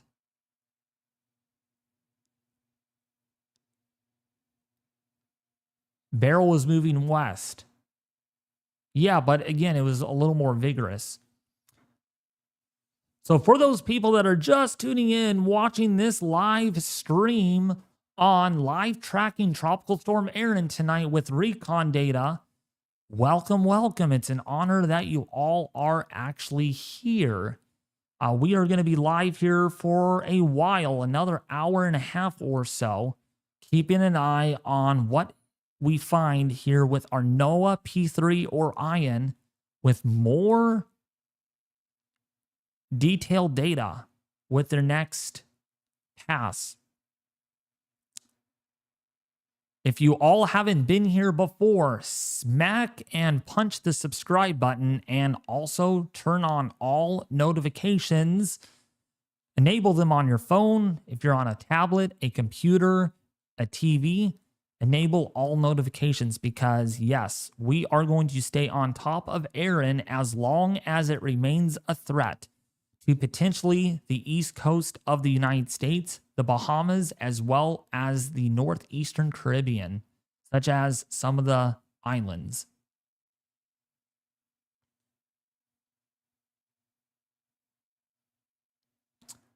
So we're going to keep an eye on things very carefully.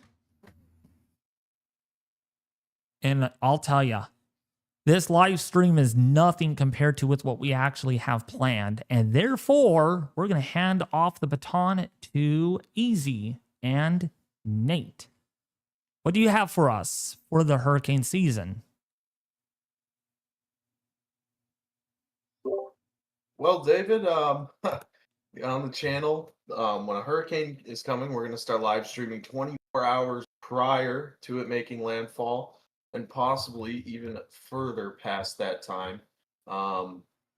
Easy will be David's helper, helping him out with all the data, so David can always stay updated on all possible angles. I'll be out on the field providing live hurricane information from where it is making landfall. Exactly. It's going to be great. But if we have to live stream, that means there's a United States threat, and we do not want any United States threat whatsoever. We do not. Is that high pressure going to retract back to the southeast? Right now, there's a lot of uncertainties on exactly how that's going to play out.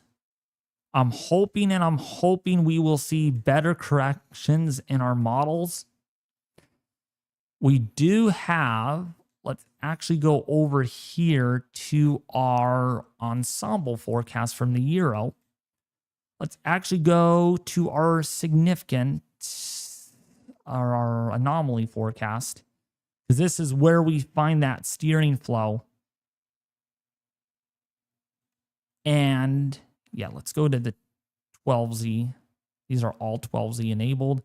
So you can see here on the map, the big uncertainty here is how strong will this ridge actually be? Right in here. See that ridge, folks? Right in here.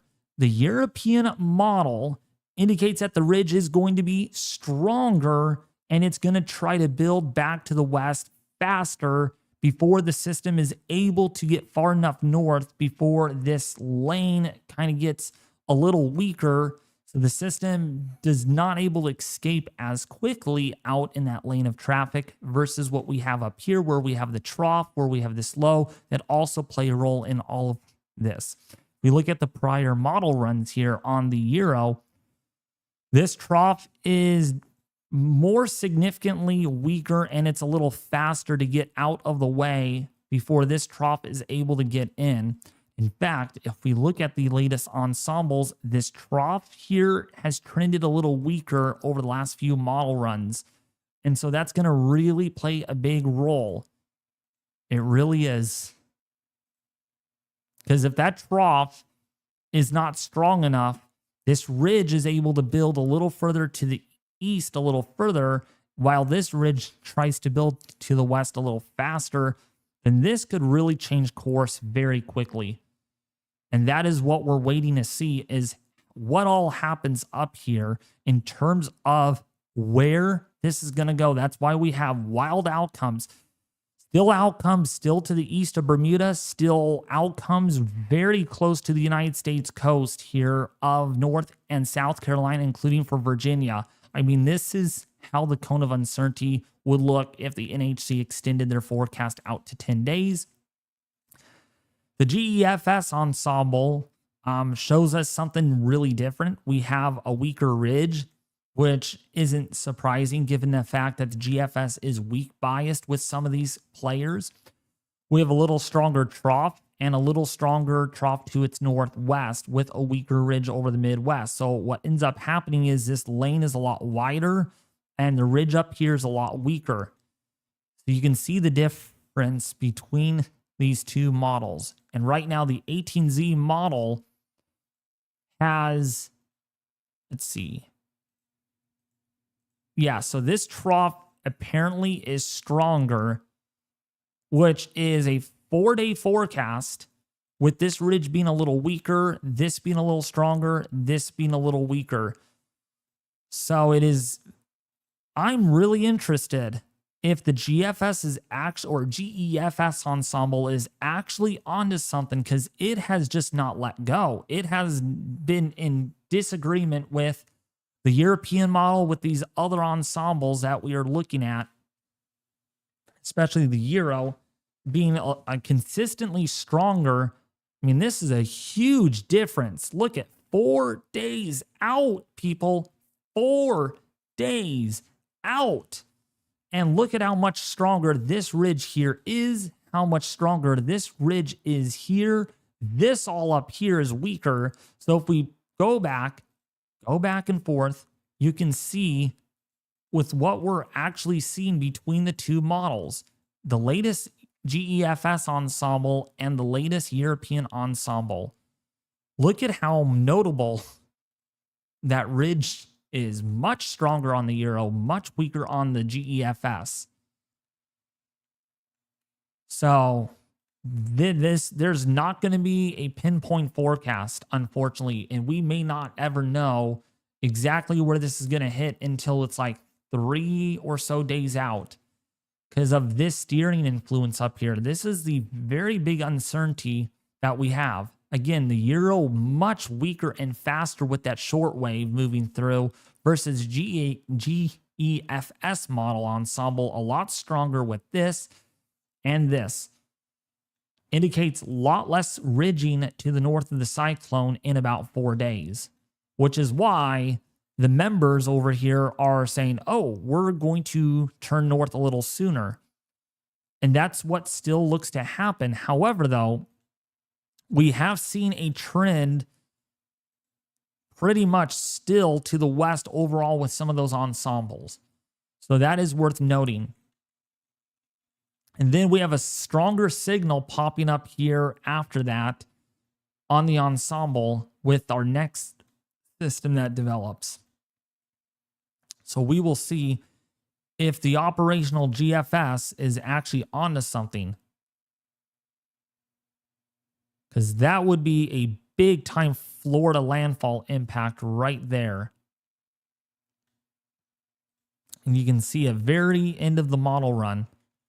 Florida, Georgia, the South Carolina area would really, really be a big problem. Let's pray that it does not happen because that would be a category 4 over the Bahama Islands. That would be total devastation. Total devastation if that comes to pass on the 18Z GFS. Well, wait. That was the GFS? Yes, Oliver B. The 18Z GFS. All right. They are coming in to the system right now, Nate. Latest data shows that. They're coming on in. Yep, I've been watching them too, David. I've been looking at their live track as of right now. So we'll see what they have to say. I'll let you know if there's any new drops on data. All right. So it looks like they punched through the center again, and the system has barely gained any latitude between its two fixes. We got really strong winds, though. 58 knots still on the southern side of the system. Let's take a look. Pressure, has the pressure dropped? Pressure has not dropped yet. Oh, wait, hold on. 998, 997, 996. Wow. So the pressure has dropped with this latest fix. And the CDO is a lot more buried underneath. So yeah, the pressure has dropped with this latest fix right now. Yeah, because see here we have...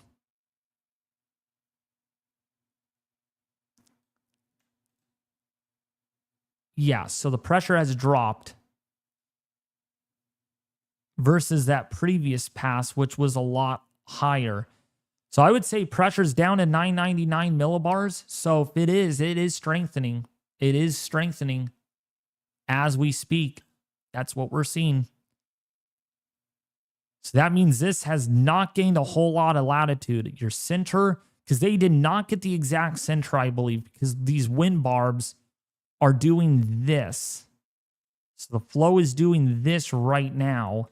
Then the next circulation, it's doing like that. So this is probably right where the center might be in my estimation. And here is the center somewhere over here. Somewhere over here. And so you connect these two dots. It is moving about 280 degrees west in the bearing of heading, which still brings us still right now just over these islands. It will need to turn and gain some latitude a little faster for it to avoid these islands.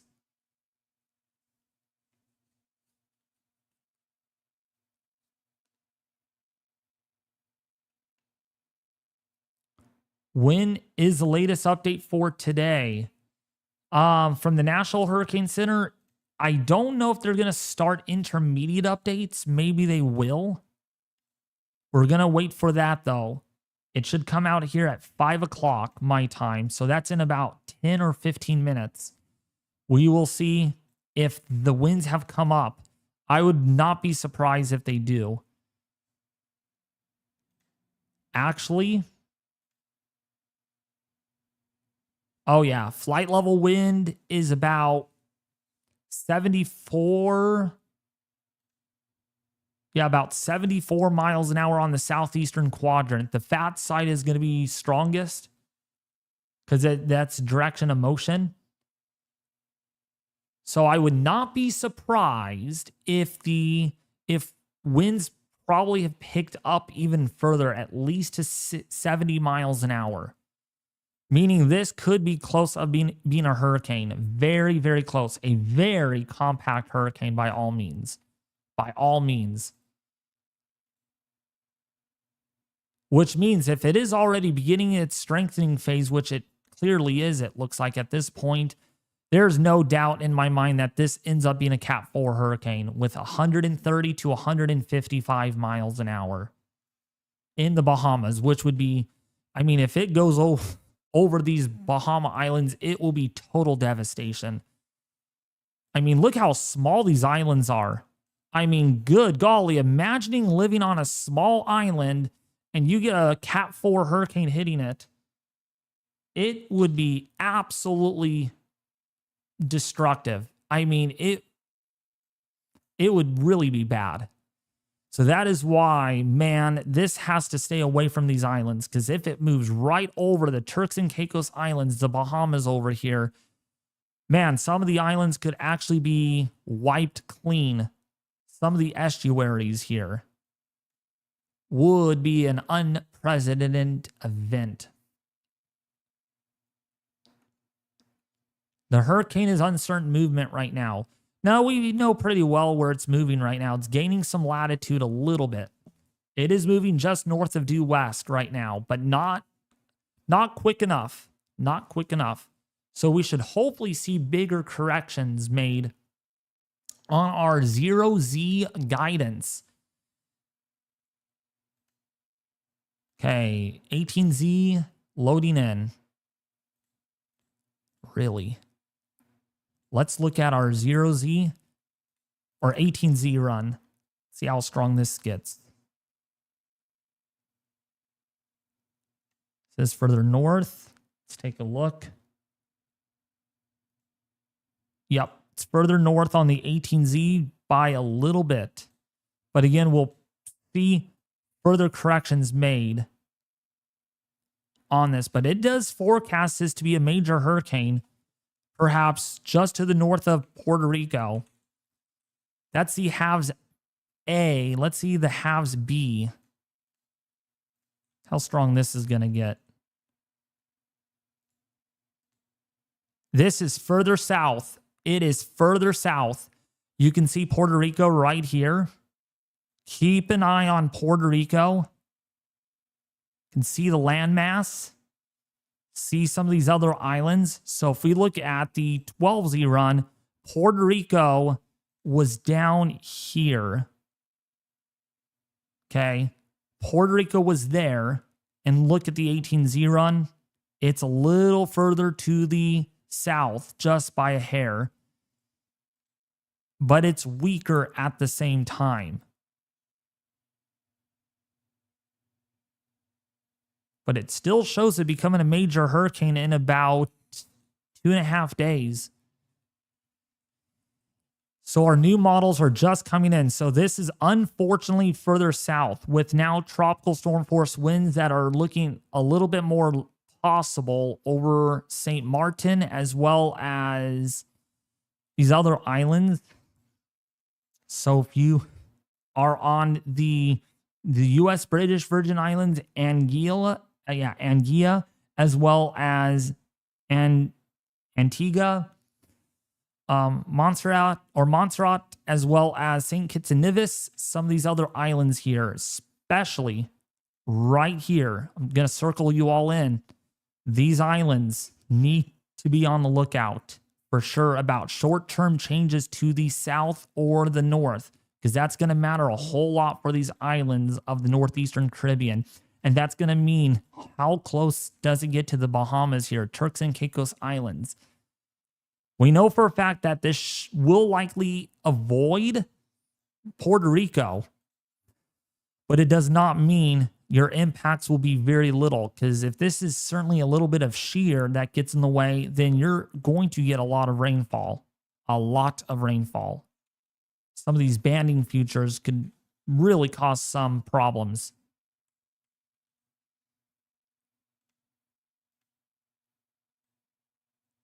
Yeah, but this gets to 130 now in 4 days. So this is strengthening. Definitely strengthening here on the latest hurricane models. See the halves B or halves A, sorry. Yep, halves A has 132 miles an hour. Closer, isn't that closer? Yes, it is. Oh my goodness, it is closer. It is closer, but it is weaker by a notable margin, but still a category 4 here. Very close to these islands. I mean, tropical storm force winds are pretty much right out here in red. So right about in here is where our tropical storm force winds are. So that is that's not good. Not good at all.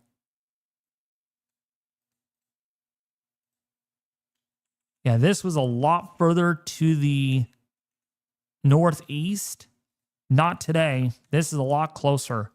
A lot closer to the Turks and Caicos Islands down here in the southeastern Bahamas. Good news, though. The system is a little weaker, but still a ferocious category 4 hurricane at this given time in 87 hours. And especially if the inner core is trying to wrap up a little faster, this could end up being a lot stronger than what these hurricane models are showing.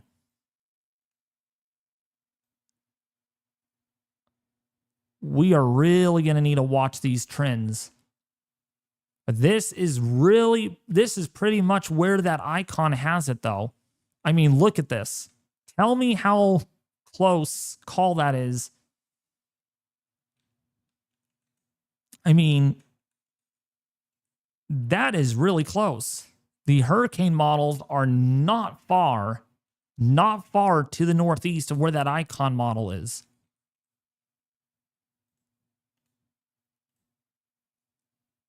Man, I am really concerned about this. I really am. The trends to the south and west have continued.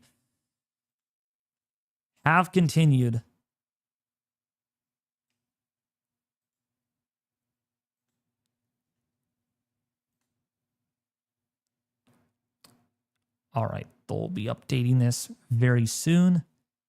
Also, they'll be updating the NHC here hopefully soon. If I remember correctly, I think they'll get, yep, 8 p.m. is out and it's 70 miles an hour. I kind of thought they would up that intensity.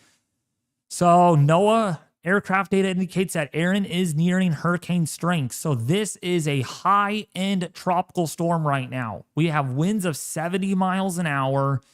It is not turning any more to the right. It is west or 280 degrees at 17 miles an hour. So that brings it pretty dang close, within a mere miles of the islands. Pressure is pretty steady at 999 millibars at the moment. So the pressure hasn't dropped much, meaning the system's getting more compact, it looks like. But the winds have come up to 70 miles an hour at the moment. So this is definitely a concern. So this is the intermediate advisory. This is not your complete advisory.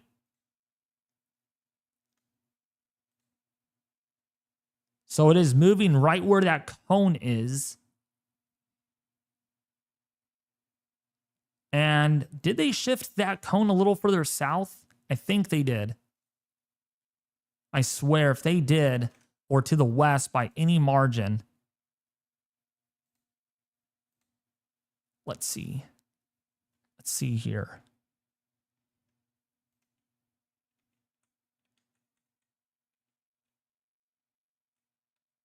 Oh, no, they didn't update the cone. Sorry, they did not. I think they do that with the complete advisories. They just update the position. So it is 16.9 degrees north in latitude. So it is gaining latitude based on the fix. So this is moving with where we think it's going right now. But we'll see what happens down the road. Any little wobbles a little further is going to be everything with this system.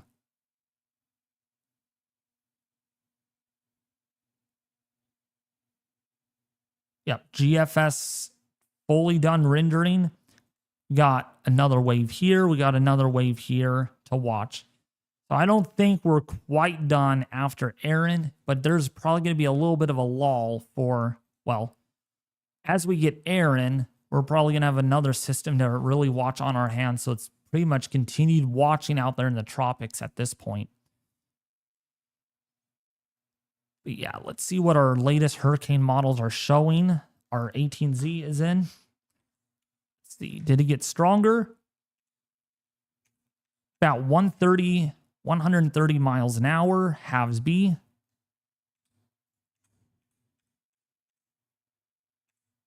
Yep, this is a little bit of aggression right here. 142 miles per hour. 143 when you round up the 5. So 143 on this, and man, is that close to the Bahama Islands. You could literally see the string of islands right here. Holy cow. 50% chance of 98L now. Someone beat me to the update. Thank you. Yup, 50% right now. Recent geostationary and microwave satellite imagery indicates that the shower and thunderstorm activity is showing signs of organization with a small area of low pressure located over the southern Gulf. An earlier Air Force reconnaissance mission found that the system lacks a well-defined low-level circulation. The low is forecast to move west-northwestward to the northwest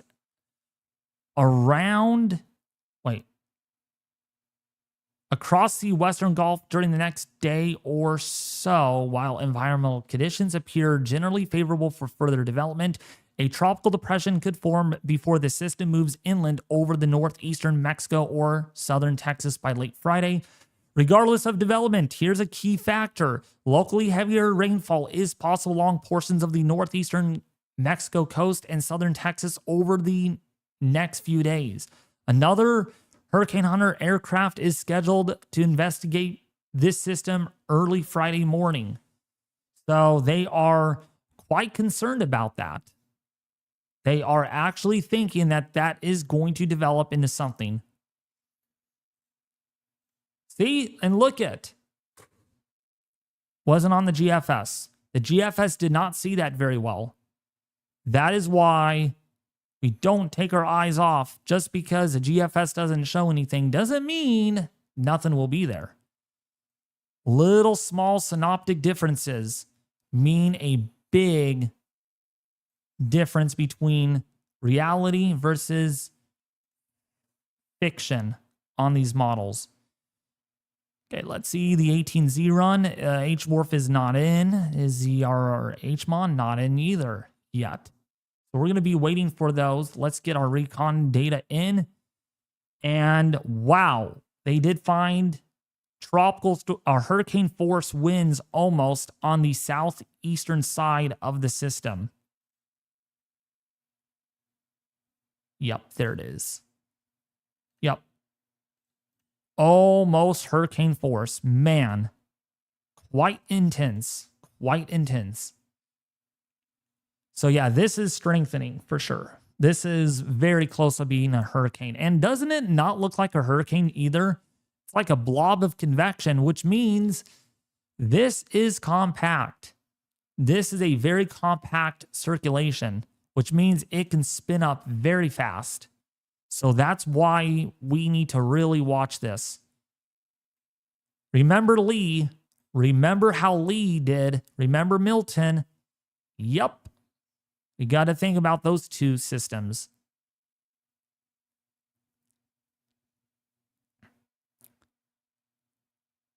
Yeah, that CDO really is blowing up. Yes, definitely blowing up right now.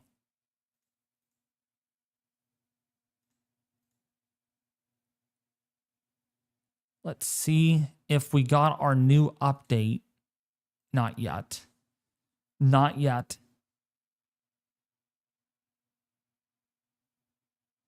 So we got to really watch this. I mean, for a little while longer. We'll see if they do another pass.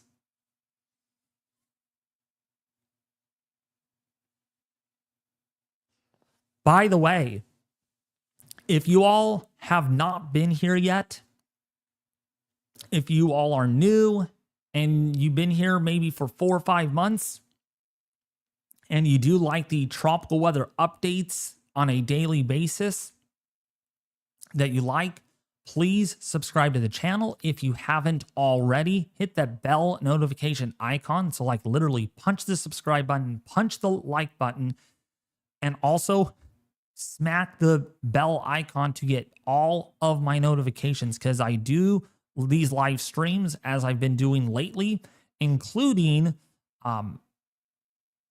video discussions as well, including the Discord server. So yeah, be sure to check out the Discord server.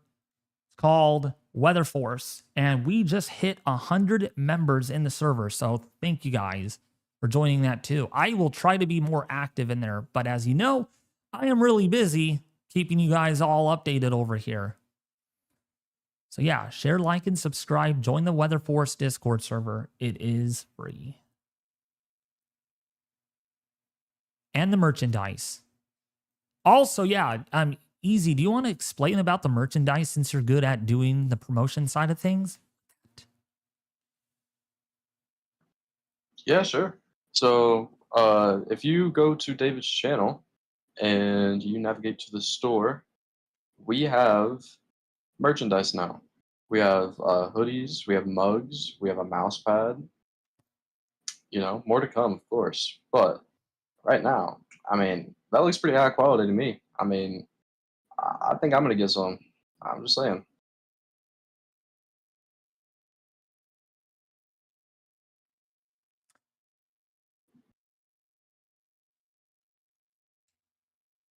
Yeah, look at this convection. Really blossoming on 3D. A lot of you guys like this too. The 3D dimensional side of things that Radar Omega has to provide. It's like I'm flying into the system right now. See that? Ooh, flying. By the way, I might do something special for you guys tomorrow night because I have church tonight, so won't be able to do that. But I might be flying into the system myself tomorrow via Microsoft Flight Simulator. And yes, I do got the Hercules CJ-130 aircraft, so it actually will feel more like a Hurricane mission in itself. No, Flight Simulator 2024. I will have to see, though. That would probably be an evening stream. That's probably what it's going to be.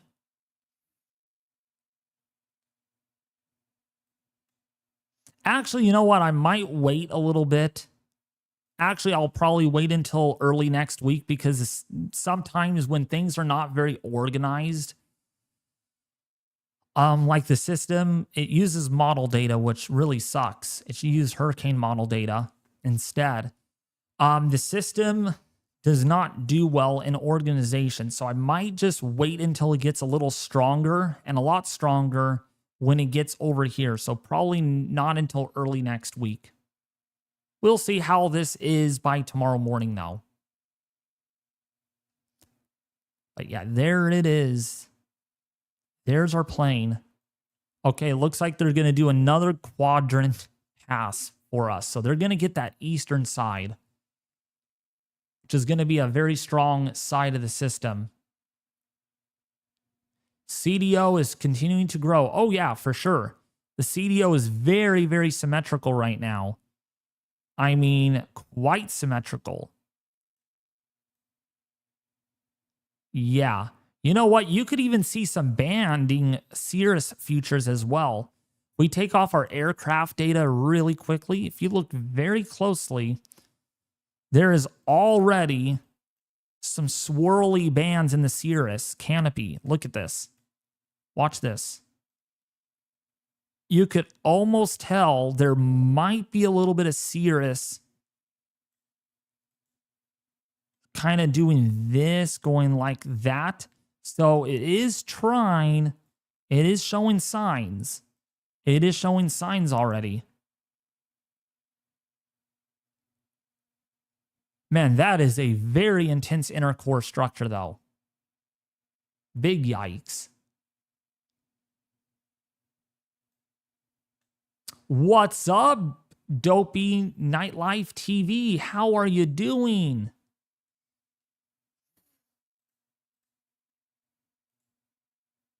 We'll get a new update here soon from NHC with their tail Doppler radar mission. Let's see what our hurricane models are showing us. Latest.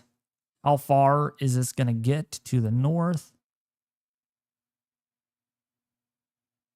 It is still moving to the northwest here at 120 mile an hour winds on the halves A. Halves B is showing something different, showing about 130, 120 miles an hour.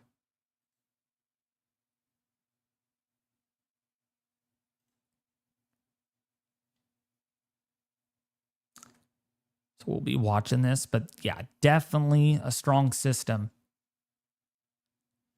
Hey, moderators. Easy, Nate.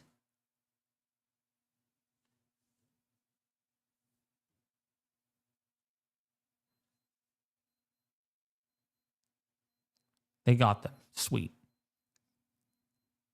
Yeah, keep an eye on chat if you can. Easy and Nate. Thank you. Also, if you guys want to be a moderator of the YouTube channel, we do have an application open for that. Because yes, once we do 24-hour live streams on any landfalling tropical storm or hurricane, including winter storms, you know, with that kind of side of things, please apply. And then we'll be happy to interview you.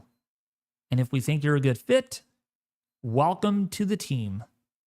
Welcome to the team, because we will need more moderators, especially during the hurricane season and winter weather season.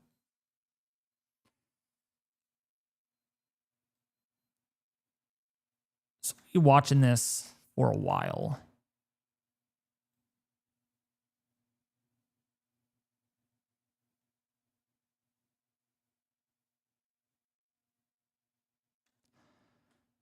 Pretty big hurricane. Can strong system punch a strong high pressure ridge? Yes, it usually helps to erode that ridge to the north.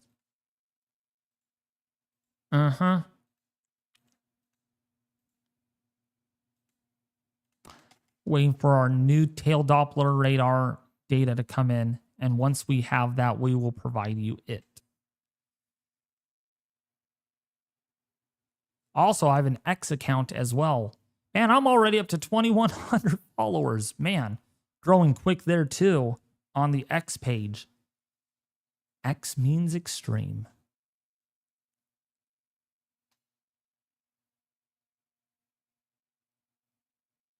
Yeah, this is definitely organizing. Definitely organizing. It looks more like a hurricane. Almost a miniature, very compact hurricane.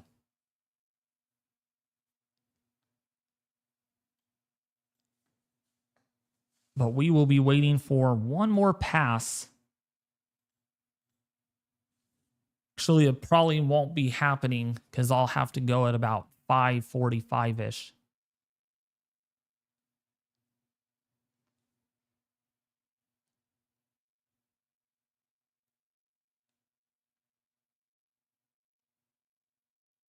Is Discord an absolute requirement for mods? What are your thoughts on that? Easy, explain to the viewers about that. Hey, David. Easy just left the chat, by the way. Oh, what happened? Would you like me to explain some requirements? Yes.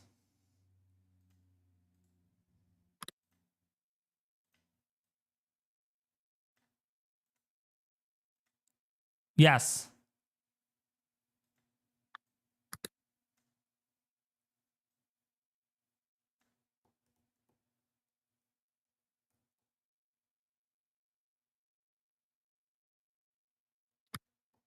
Hey, David. I think I lost you. Hello? Can you hear me? Can you hear me? Yeah, now I can hear you. So, yeah, just some basic requirements for moderators in chat. You got to be above 18 years old. You can preferably we like to have people who have had previous mod experience in the chat of other YouTube channels, and also we look at you being active in David's lives a lot, answering a lot of questions, not causing many problems or anything like that. So those are the three biggest things. If you're really active in chat, please apply, and then you can become part of the team. Sounds good.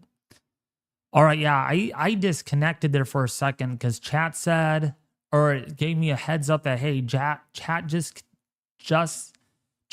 disconnected. Please wait a few minutes while we try to reconnect you. So that's why I said hello to everybody, because it looked like it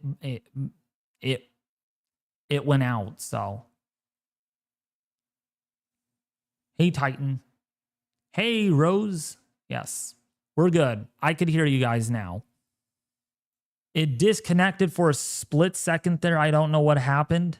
Maybe my internet went out for a split wee bit second. Sometimes that does happen when it's hot outside. It's not too bad today, but sometimes it will ding out like a split second and it will cause that. Yeah, we're watching Tropical Storm Erin going to become our first hurricane now, probably in the next 24 hours for sure. First 24 and next 24 hours, that is.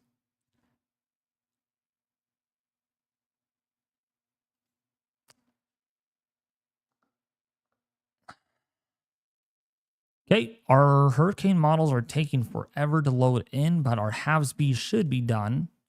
Yep, our HAVSB is done. It does show weakening. That is pretty generous this far out, and we will just have to wait and see what all happens.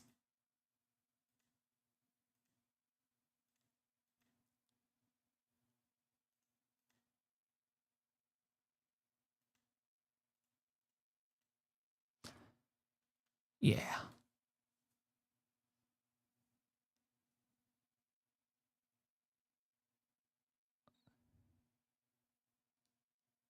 You submitted the application. All right, so we'll get back to you right after the stream. Once the stream is done, we will do the interview processes for that.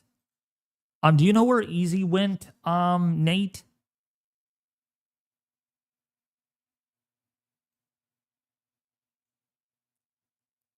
Hello, Nate?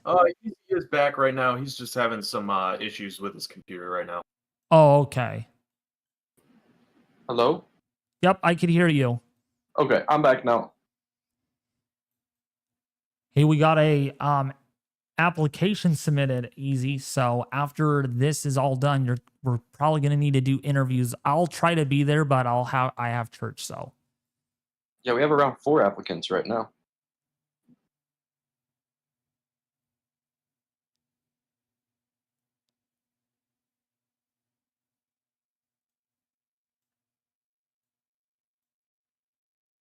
So keep an eye on this as we track this live. So again, the question really remains, how close is this going to get to the eastern seaboard of the United States? Right now, it's going to be a close call. It's going to be close with Erin here. Even so, the GFS is further off to the east. That does not necessarily mean that this is going to be what is actually going to happen. We'll just hopefully big corrections will be corrected once the Hurricane Hunter aircraft get in there.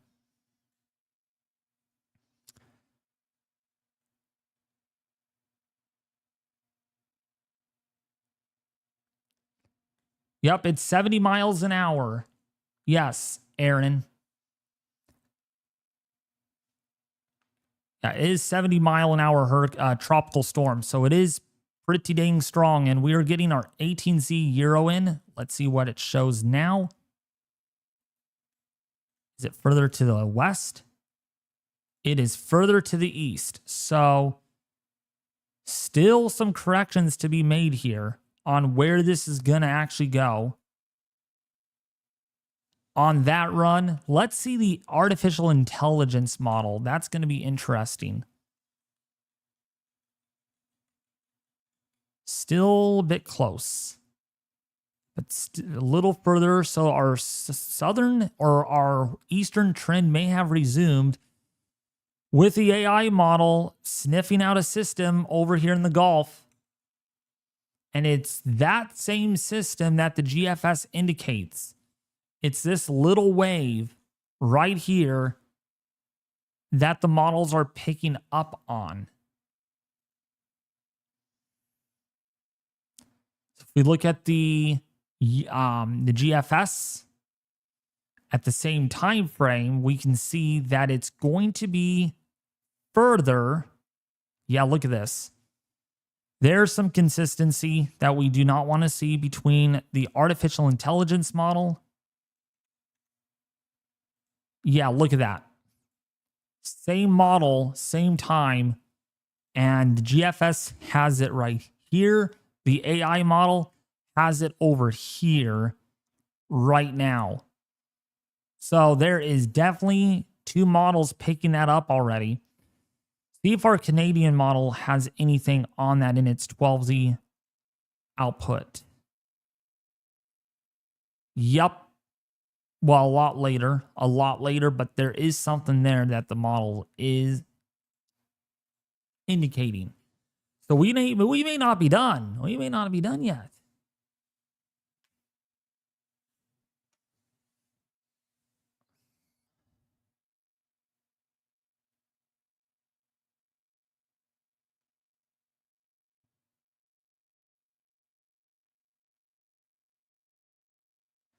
Yeah, the update came out. So for those that are just tuning in, we have winds that are 70 miles per hour. Winds are 70 miles an hour. It is moving to the west at 17 miles an hour. Minimum central pressure is 999 millibars. So the pressure is hanging steady, and it is moving pretty much towards the westerly direction, not west-northwest yet, which means this brings it very close to the islands. Yeah, very close. So tropical storm watch means tropical storm conditions are possible within the watch area, generally within 48 hours. All right, so this is what we have to really monitor on which areas are under tropical storm watches. And right now, tropical storm watch is in effect for Anguilla, Barbuda, as well as St. Martin and St. Bartholomew, as well as Saba and St. And then St. Martin, something like that. Yeah. Under the gun. But yeah, there's a lot that we don't know about with the system yet.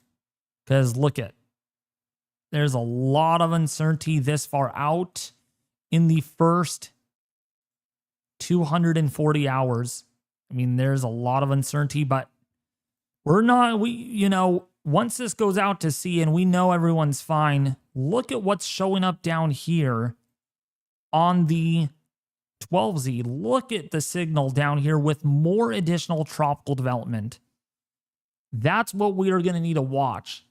Once we get done with Erin, we're going to have to just go straight back into the MDR again and track another system. In fact, I'm still a little surprised that the NHC has not highlighted anything out here yet. Yeah, nothing. Not yet, at least.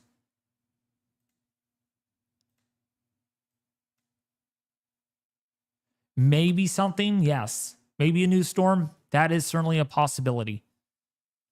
Down the road in about 10 to 15 days. So for excuse me on this one. So on the GFS, if we look at the 18Z run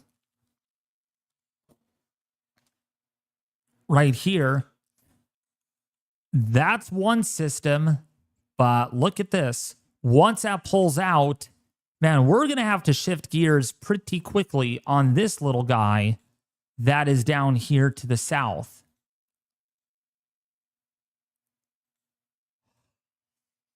So it looks busy on this run at least. And that gets pretty deep. Look how deep that gets. Down in 937 millibars.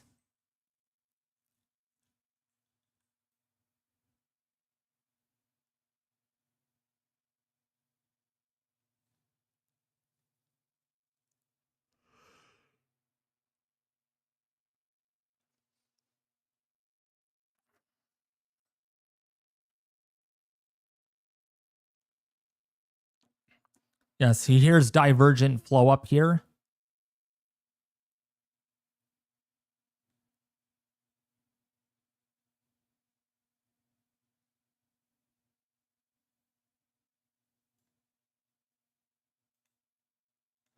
Oh, system is turning north. Or wait, Recon is headed north again. So we'll probably be able to get our next pass right before the 6 o'clock hour. So we'll wait for one more pass in the pressure. Oh, dude. Got breaking news. This is moving south of due west. What the heck? What the heck? Dude, it's losing latitude.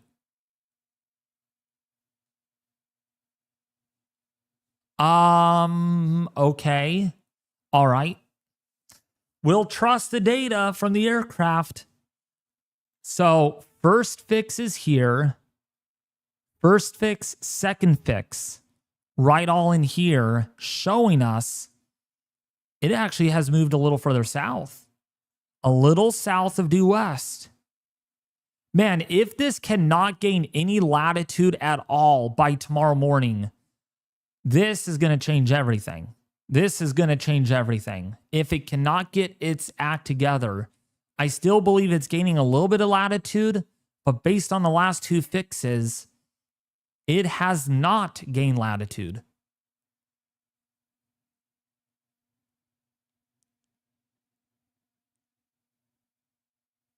East Coast impact, I'm not making predictions on that right now.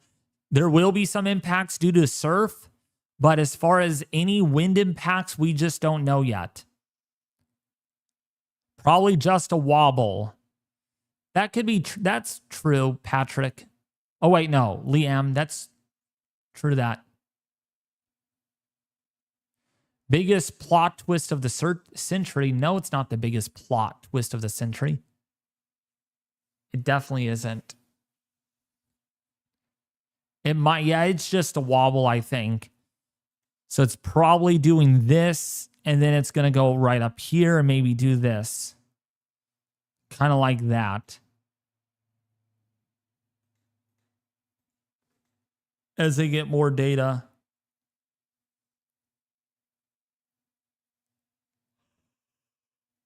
Wobble, wobble, wobble. Let's see the 18Z model. See what we're done. This is all completely done. Yeah, looks like this is turning pretty much to the north-northwest by Tuesday. On the halves, it's pretty much similar. We're waiting for our next run. Our wharf model is not in, but we will use tropical tidbits for that. Yep. Okay, so it is delayed on Weatherbell. I don't know why Weatherbell does that. But let's look at our wharf model. And this is also further north, interestingly, and it's stronger. And it definitely wants a strong system far enough away from the islands on this run. It's a little further north and a little stronger by central pressure. Let's see what the HMON is showing. Good old Mon. The HMON has fully rendered on its 18Z forecast. Man, this wants it down to 933 millibars. And still pretty close to the Bahamas there. We'll see if shifts further south or west change this, but wow, what an intense hurricane. It'll be one of those streams where we just talk about it for maybe a couple of hours while it's strong out there like we did with Lee. Because this will grab a lot of people's attention, even so it doesn't hit land, because it will be a big system out there. Wibble wobble, yep.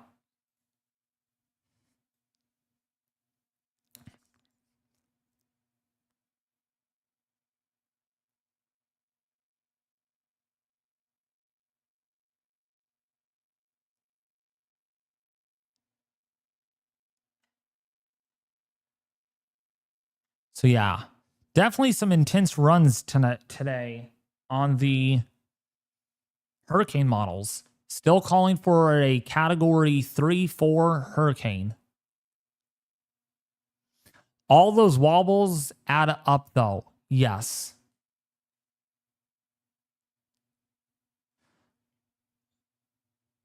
What are the wave contents? Don't know what you mean by that. WX Bob or Bob. Yeah. If you're referring to the surf and stuff, waves are going to be pretty high along the coast. Anywhere between 15 to 25 feet with some breakers 40 to 45 feet perhaps, especially over Cape Hatteras where the system will be closest approach.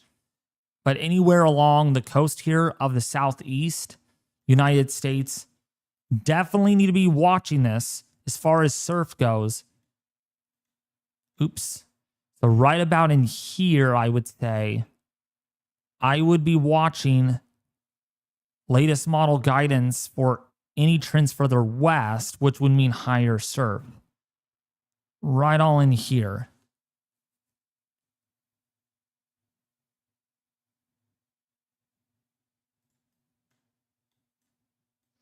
Yeah, that is some deep convection, you all. Look at that.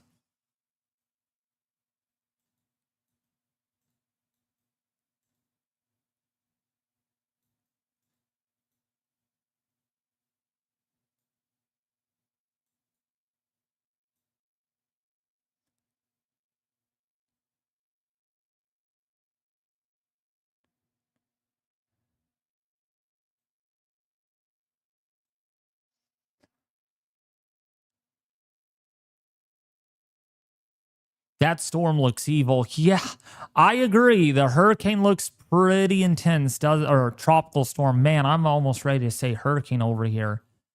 Yeah, it is blowing up. It is exploding. It is exploding vigorously right now.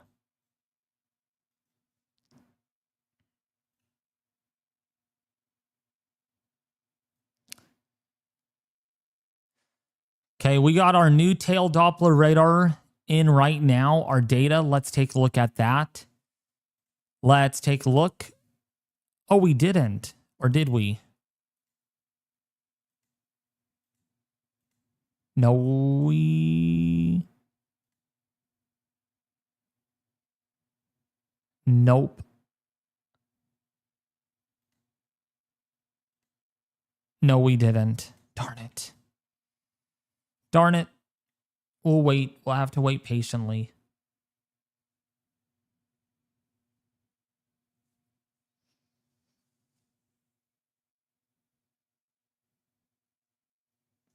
It's only a tropical storm and it's beginning to have an eye. Well, maybe a mid-level eye, but the thunderstorm convection is too strong, so it's not able to pop that eye out yet. But it is very intense. Look at that.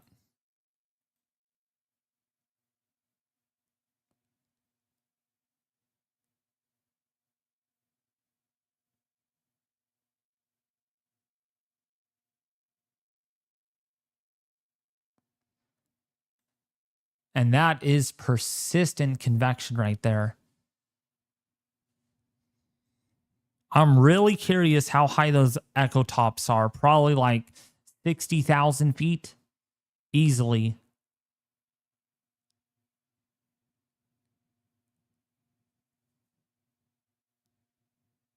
Looks like a 50-mile-an-hour tropical storm, to be honest.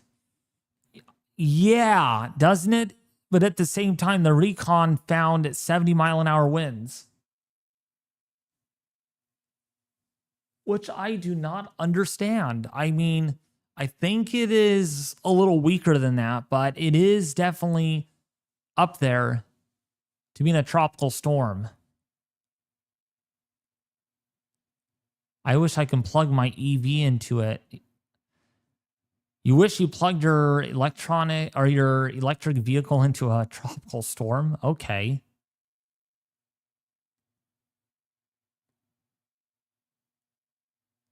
All right, Justin. Who's trying to rage bait? Nowhere near rapid intensification yet. Not at this point.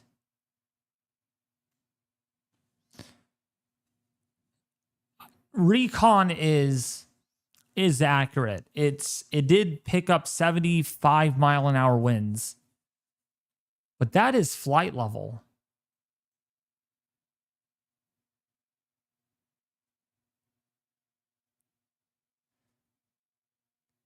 New command. Nice.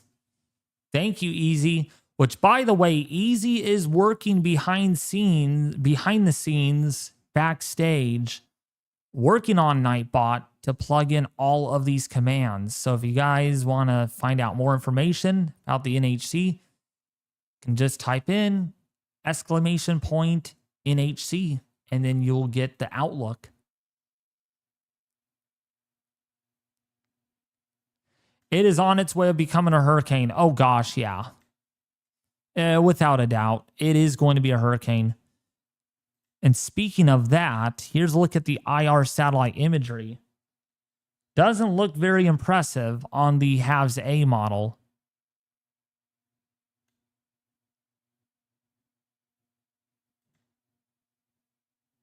Now the model comes in. Lovely. Okay. Lovely. You want to render finally, do you now, on Weatherbell? So dang late. So late to do so. But yeah, the HAVS model showing us. Wow, this looks very sheared. Interesting. Very sheared.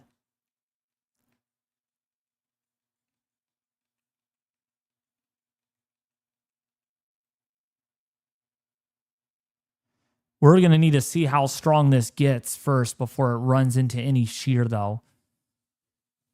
Hurricane models are going back and forth, but quite impressive. Look at what the HAVS B is showing. That is not accurate.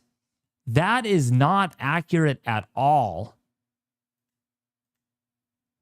The 12Z is a lot more accurate. Look at the difference. So I think the 18Z is a huge outlier. I really think so, because look at how it initialized the deep convection. seems more realistic than the 18Z run.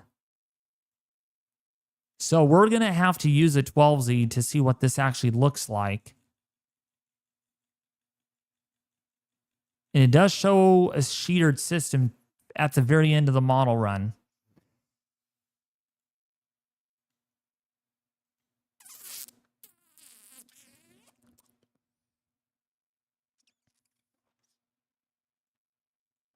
Let's see what the halves A shows. I want to go back there and again, comparing.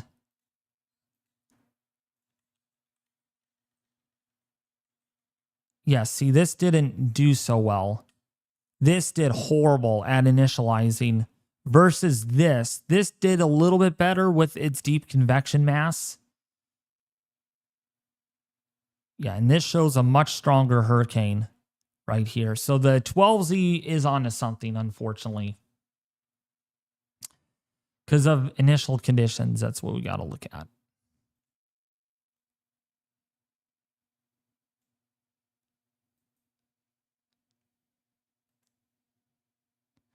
David, looks like a fishy storm.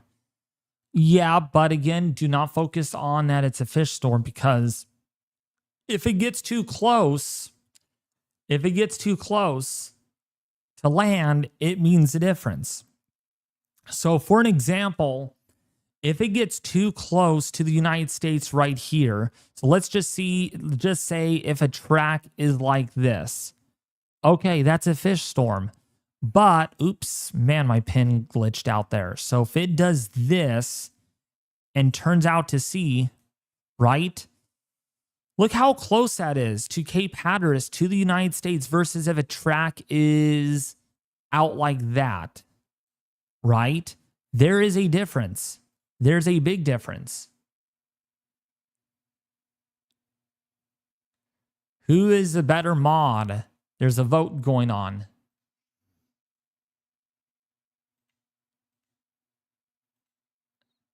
Nate.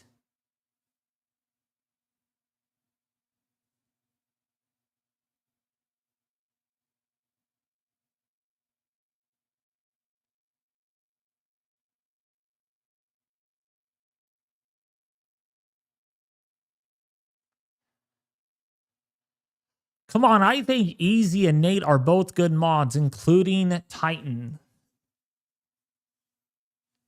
That's important, though. Ask the audience. What does the audience think, you know? Team David. I'm a moderator, you know, too, but, well, I'm a semi-moderator because I run the channel in full step, but then I have my moderators to help me out with that, so.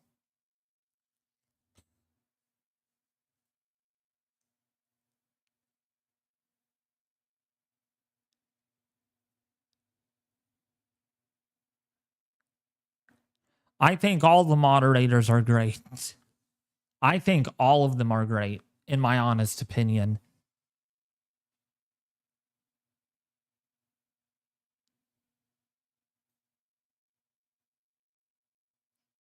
David's nephew, best mod. Oh my God. Yeah, he is back in Maryland, so he's not here anymore. They were just visiting that one day, that one time.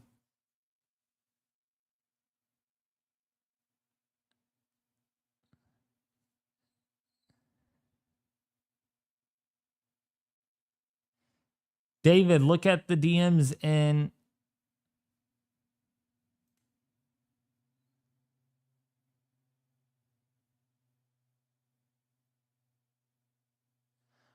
Eli, if you want to be moderator, you have to fill out an application.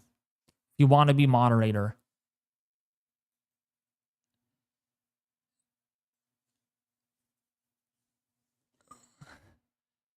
Okay, please, no more polls, please, no more polls.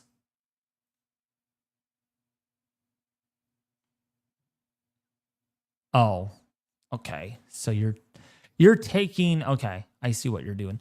All right, so looking at the satellite imagery right here, let's get in the latest update on our Recon aircraft because that's what we're talking about over here with our Hurricane Hunters.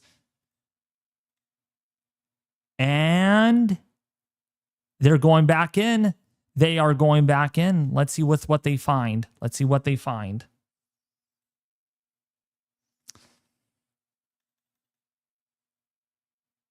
The fact that they're doing this, though, means the system may have jumped a little further north again. So they are going back in for another pass just in the nick of time. Just in the nick of time. Getting 3 passes here on the aircraft data. What about the storm after this one? So there's a lot of uncertainties about that. I want to see more model runs. If this sticks on future model runs of the GFS, make sure I'm using the latest run. So if this next storm sticks in future model runs, then we will start talking about that along with Erin. Yeah, get ready, Easy and Nate. It's going to be a very busy one, I'm afraid of, based on the GFS model. Yeah, there looks to be a third one here developing too. So, yeah, very busy period. Could still be looming out there in the Atlantic for sure. Another okay.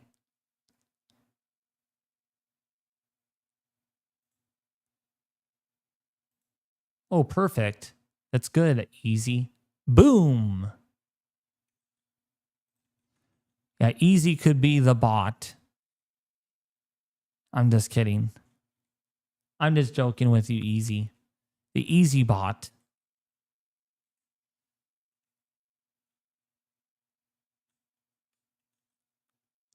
I mod a few other non-weather chats.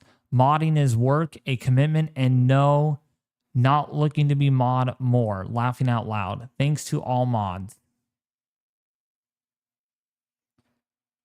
Okay, that's nice. Yeah, I think, yeah, we still need more moderators though, so.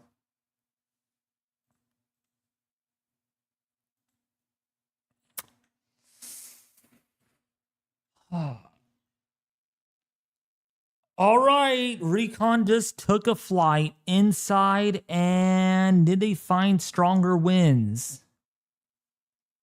Geez, they did. They did find stronger winds, I think. Let's take a look. Let's take a look at the data. Data doesn't lie. Wow, a surface peak wind of 78 miles an hour now. 78 miles an hour. Did the pressure drop? Did our pressure drop? 999. 997. 997 is the lowest I can find it right now.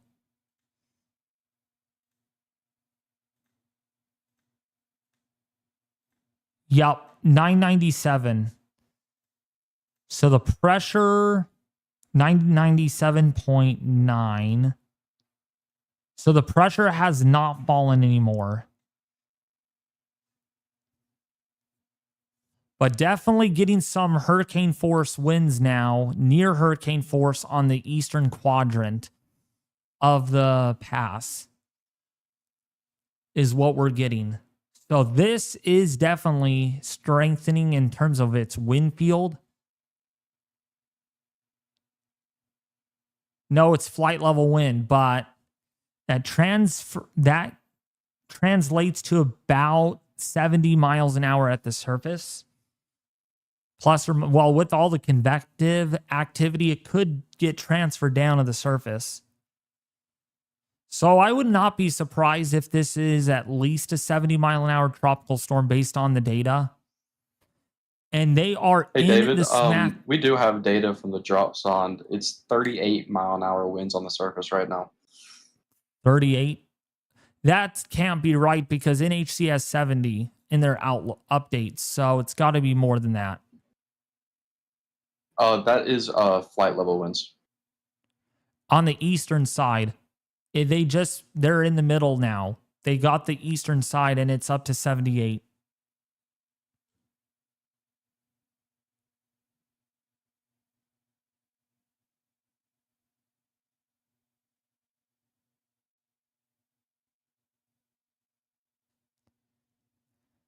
So the center is pretty much moving due west still. But they are in the middle of all that convective activity. And it looks like that is where the banding feature is trying to form. You can definitely get an idea.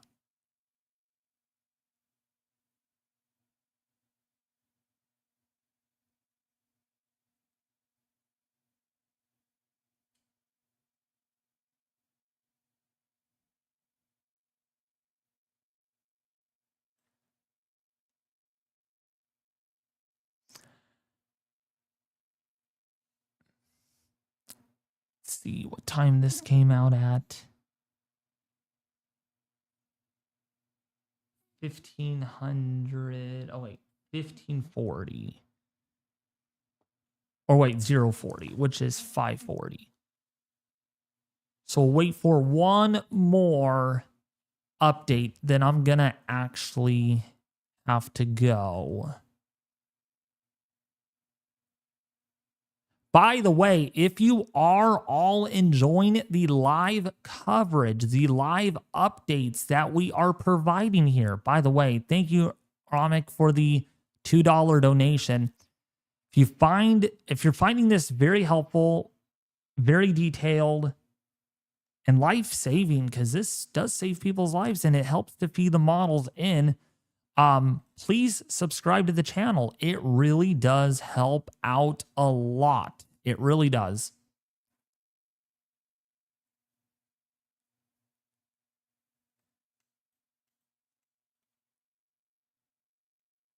And also enable all notifications as well if you do end up subscribing, because you get all of my daily tropical weather updates. I have not skipped a day in almost a month. It's been every single day I've uploaded, which is quite ironic.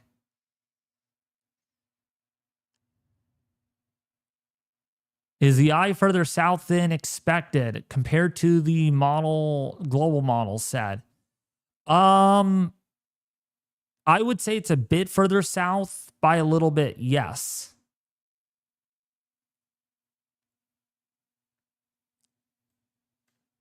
Trough is riding it.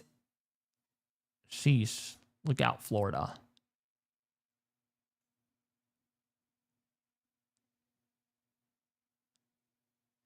It would help me out a lot if you told me where it will be Saturday morning. All right, let's go to our models really quickly. So let's take a look at that. So Saturday morning is right about here. So it's going to be just to the northeast of the islands based on the GFS. But if we look at our other hurricane models, we're going to reference ourselves with the 12Z because I believe it initialized a little bit better. I think it did a better job at doing that, given the winds that we're seeing right now. So for Saturday morning, it is just to the north of some of the islands here, like St. Martin. So that would include, again, Montserrat as well as Antigua, as well as, Antigua and Barbuda. It'll be just to the northeast of you, and Anguilla as well.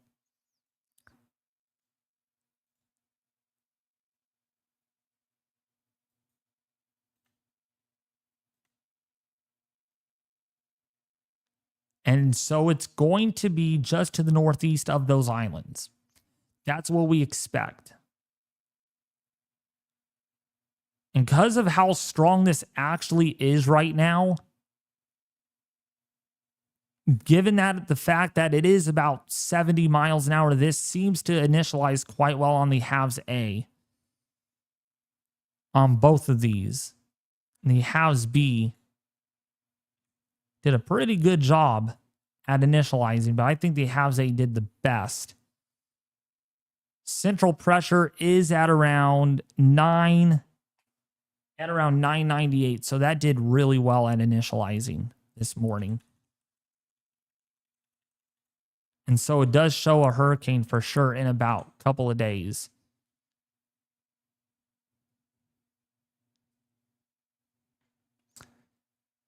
Has the chance of a U.S. landfall increased or decreased? Right now, I would say it is maybe decreased by like 2 or 3% from where it was earlier, but it's still going to be a close call. It really is. But all we know for a fact is that this is going to be turning out to sea. It's going to make that north turn more than likely. 99.9% it's going to. But where and when does that turn to the north happen is very complicated.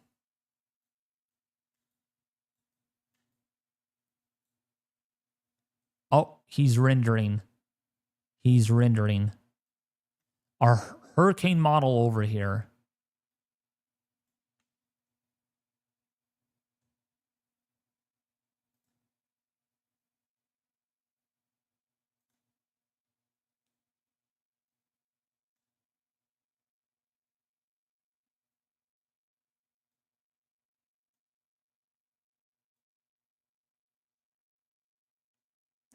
So we're going to need a watch.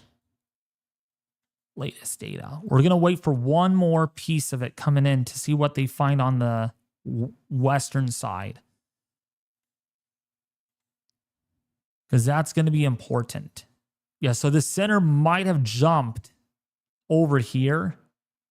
It looks like the center may have been maybe at. So putting an average movement, it is about 280, 275. What are your thoughts, Logan? Logan Rounds. In what degrees do you think it's headed at? 270, 275, 280, 285, 290? I want to hear it from Logan. What's up? Hi there. How are you?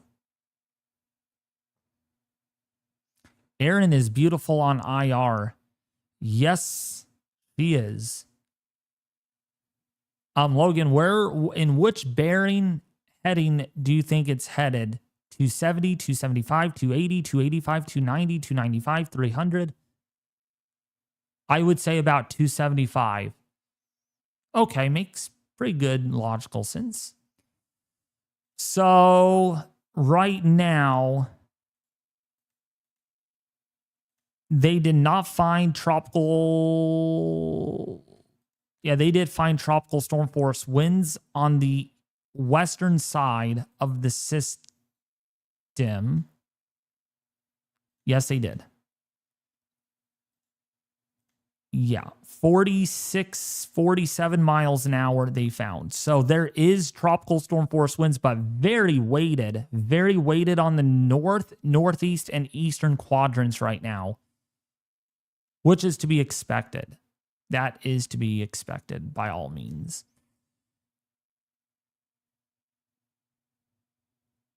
It looks like it's moving northwest. Just woke up, David. What did I miss? What's up, Jason? Wow, you woke up late. You woke up very late. Well, we are tracking Tropical Storm Erin. It is strengthening. It is strengthening certainly right now from where it was yesterday.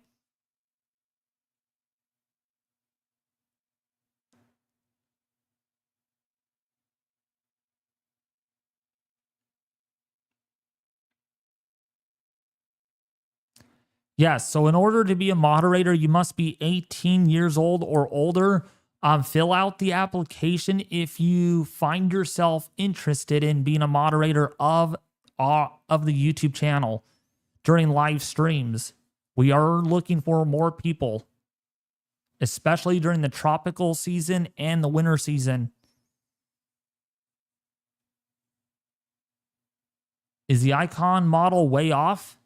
The icon model, that is something that I'm interested in, wondering too, because it has been the most farthest west it has been.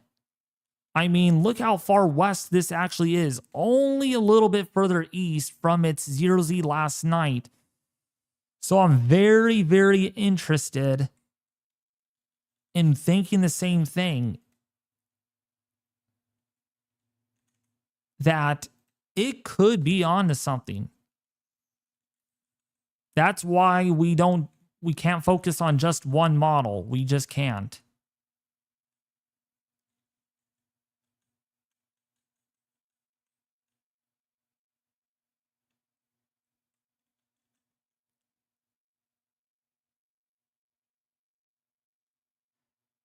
All right, you guys, it is about 6 o'clock. I'm sorry I have to head off. But depending on how models trend tonight, I will have a video out tomorrow morning, just like I did this morning.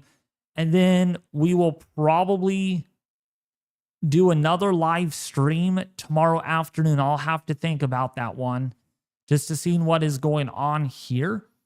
But yes, I have to head off to church and get my new work schedule for next week. Hopefully, I'm only doing 2 days like I did the last couple of weeks. But love you guys. Please don't forget to subscribe to the channel. Slap that like button. Slap the notification bell to get all of my daily tropical weather updates, including live streams like this. You cannot miss any of this because once a hurricane or a tropical storm makes landfall sometime this season, we don't know where, we will be doing all-night live streams. We will be going live all night on this kind of stuff. Love you guys. Talk to you guys later and see you guys in the morning. Peace out.